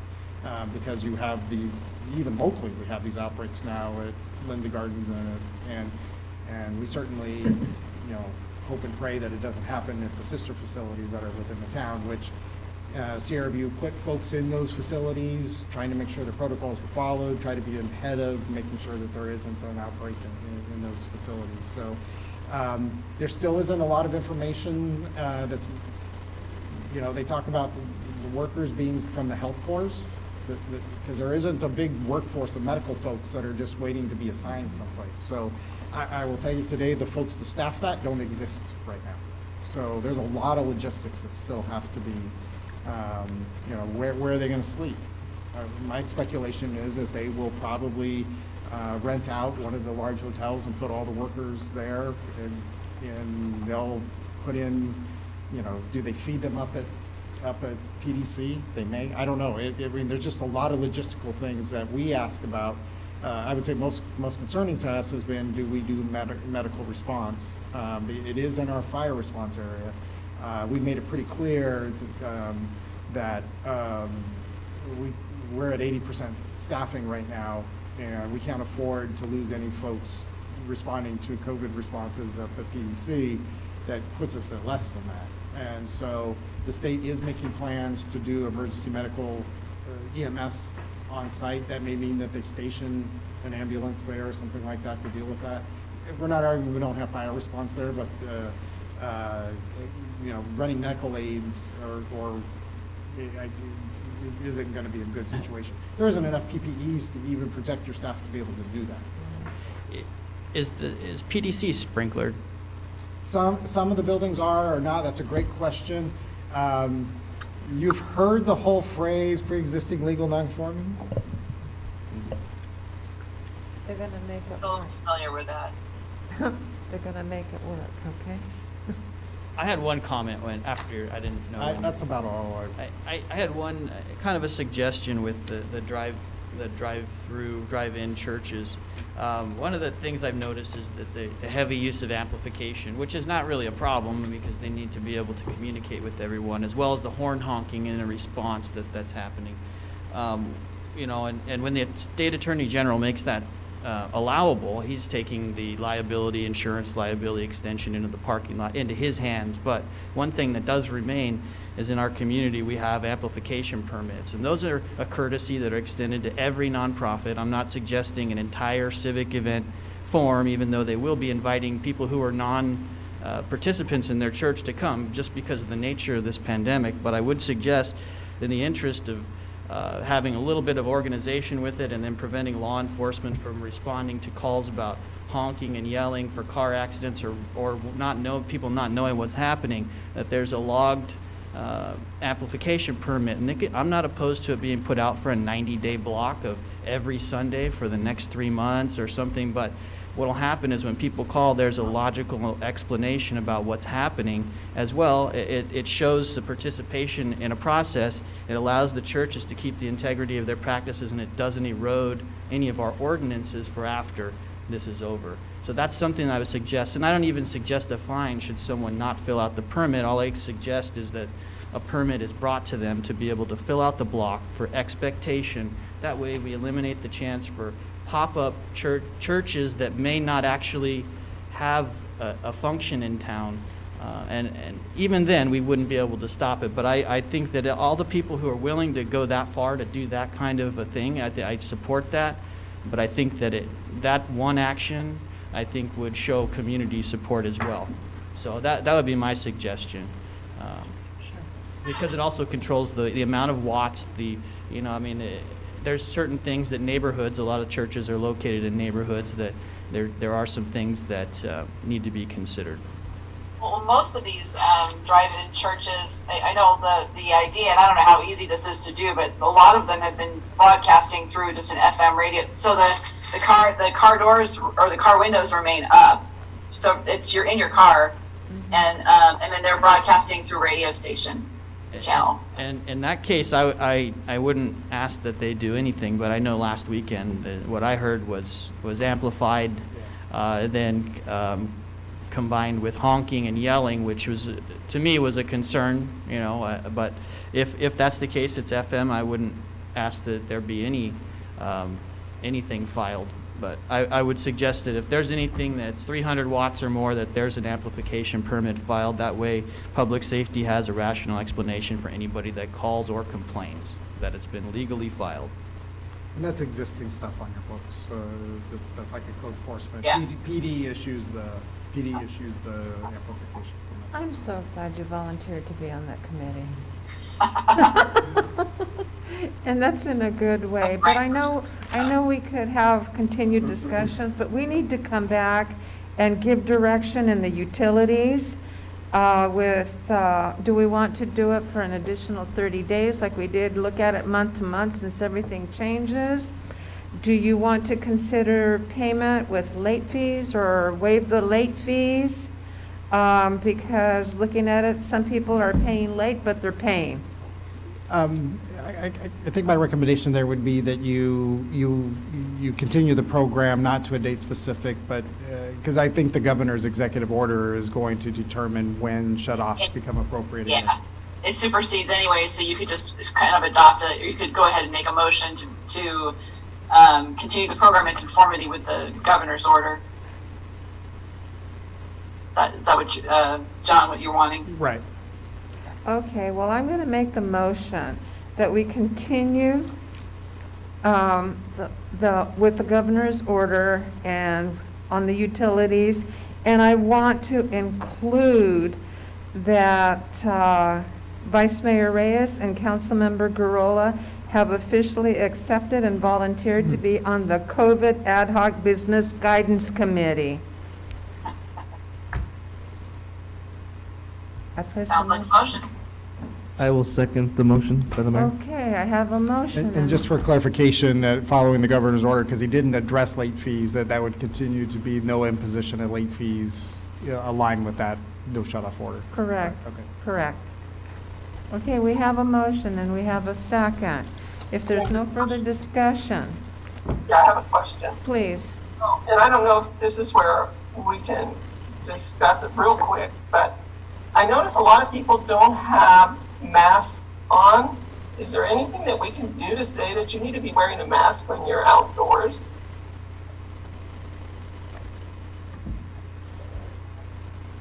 Is that part of the committee discussion? I'll defer to the city attorney if that can be. I know that there are cities, but it's an enforceability standard. Yeah, I mean, so LA has mandated it, right? The LA attorney did. But I don't know that, it's not required that we mandate it. It's just been strongly recommended by the governor, and it would be an issue. It'd be difficult to enforce. I know what's been happening is where they have those in place, really what they're doing is just encouraging people to wear them. They're not, they're not actually citing people that aren't wearing them, so. Almost all of us have one in here.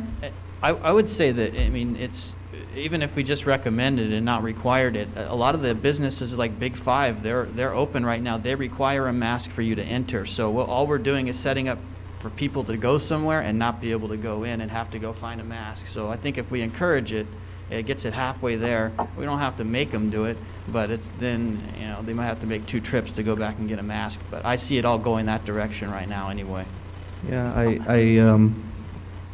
I like the suggestion, Councilwoman Garola, but I would also say that it's a little difficult right now to even get masks, like from some of the stores that provide them, and so if we could recommend it to folks, and I know some businesses have gone out of their way to post on their businesses that you need to wear a mask to enter this business, and I entered one today. And I wasn't wearing a mask, and I was like, I don't know. I opened the door, I was like, can I come in? Because it says, and they were like, oh no, just next time, bring one. And I was like, okay, thank you. And so I know that there's some businesses doing those things as well. I don't have a problem if it's just something that we encourage it, but we can't mandate it. And we've had that in our messaging. Oh, well, then our- Because that came out as part of the CDC about having face, and they're actually just calling it. face Covering. cover. Should be Okay, care- well, Yeah, then- it doesn't need to be a mask either. It could be a Okay. face covering. All right. Handkerchief. Any more discussion? No. Okay. No more discussion, please call for vote. Councilmember Gorilla, Yes. Councilmember Peñalosa, Aye. Councilmember Stowe, Aye. Vice Mayor Reyes, Aye. Mayor Flores. Aye, and it passes unanimous 5-0. And notice how willingly we go into oral communications. Seeing that there are none, we will go into other matter. If, I'll call it an oral communication, but it was a message, so, Okay, if I may. Please. So it was received from, I gotta find her name, Daniela Medell, who works with Self-Help, who has been working with the Central Mutual, who said that the question that was asked about who's supportive of it, she said 99% of the people in the neighborhood are supportive of it. thank you. I recall So that. she sent that to Julie, Julie sent it to me, so I just wanted to put that into oral communication from that according to Self-Help, 99% of the residents are And favorable that's to good. it. Thank you very much. Other matters. Councilmember Garola. Well, I would just like to thank previous city councils and staff for being diligent and being conservative in the use of taxpayers' money, which has allowed us to be at this point and not be struggling to the degree that I know other cities are. So I want to do a shout out to everybody, previous council members and city staff members. And just thank the city staff for everything they're doing, and that pray that we get through this. I understand that there may be a second wave this fall.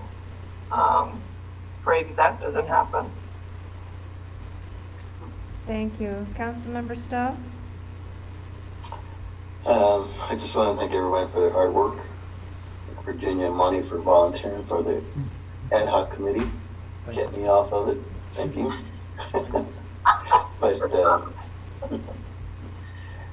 But yeah, what I was really surprised is John saying that our sales tax are going to be down, and I thought it would be up just with the toilet paper sale alone. But no, thank you, and it's probably time for the mayor to hit the gavel. So I'm not going to take up any more time. Thank you for that. Councilmember Peñalosa? All I will say is that tomorrow is Earth Day, so I'll be put in some suggestions from some organizations working on environmental issues are suggesting to post a picture of your favorite memory outdoors anywhere, and so tomorrow's Earth Day, so hopefully everything goes well. Thank you. Vice Mayor? Thank you. The same sentiment as Councilmember Garola. I was thanking my lucky stars yesterday about predecessors and previous council members and staff being so fiscally responsible, thinking about what the alternative could be. So I just wanted to thank everyone out there who hears that, and everybody who's here that had participated in that. Other than that, I've said way too much tonight, so I'm done. Well, I am going to echo the sentiments of what everybody has said and know how much you're appreciated. And it's been some stress, but we will get through this. And continued prayers, my condolences to the families that have been affected and have passed away. But I will pray for the resiliency of those who are affected and for being able to get up and seeing the next day, and appreciate everyone. Mr. Lawless. Yeah, just a couple things. On the homeless lunch program, beginning this weekend, the churches are going to begin taking over that program. It's been city staff that has been doing that 7 days a week. And so the church, and there's been a little bit of I'm going to call it competition we've seen, but they want to take that on, so they'll be doing that this weekend. So city staff will not be doing that this weekend, but still be doing the Monday through Friday. Tomorrow is also Administrative Professionals Day, and actually, I like to say that it's actually Essential Workers Appreciation Day. So a lot of folks out there are still working, and appreciate all their efforts of that. Also on Friday, the EDC Summit was supposed to be on Friday with Chris Thornburg. That is still going to happen. It's just going to be like a Zoom presentation or stream presentation, which we had purchased tickets to. So we have 8 licenses or whatever, based on the number of seats. So if you are interested in that, I know Jason, Mr. Weidenauer has been working on that. So if you'd like to participate in that, let us know. Thank you. Yolanda, would you like to say anything? Wish everybody to have a great night. It's been a long night. Thank you so much. It is 10:49. Meeting is adjourned. Night all.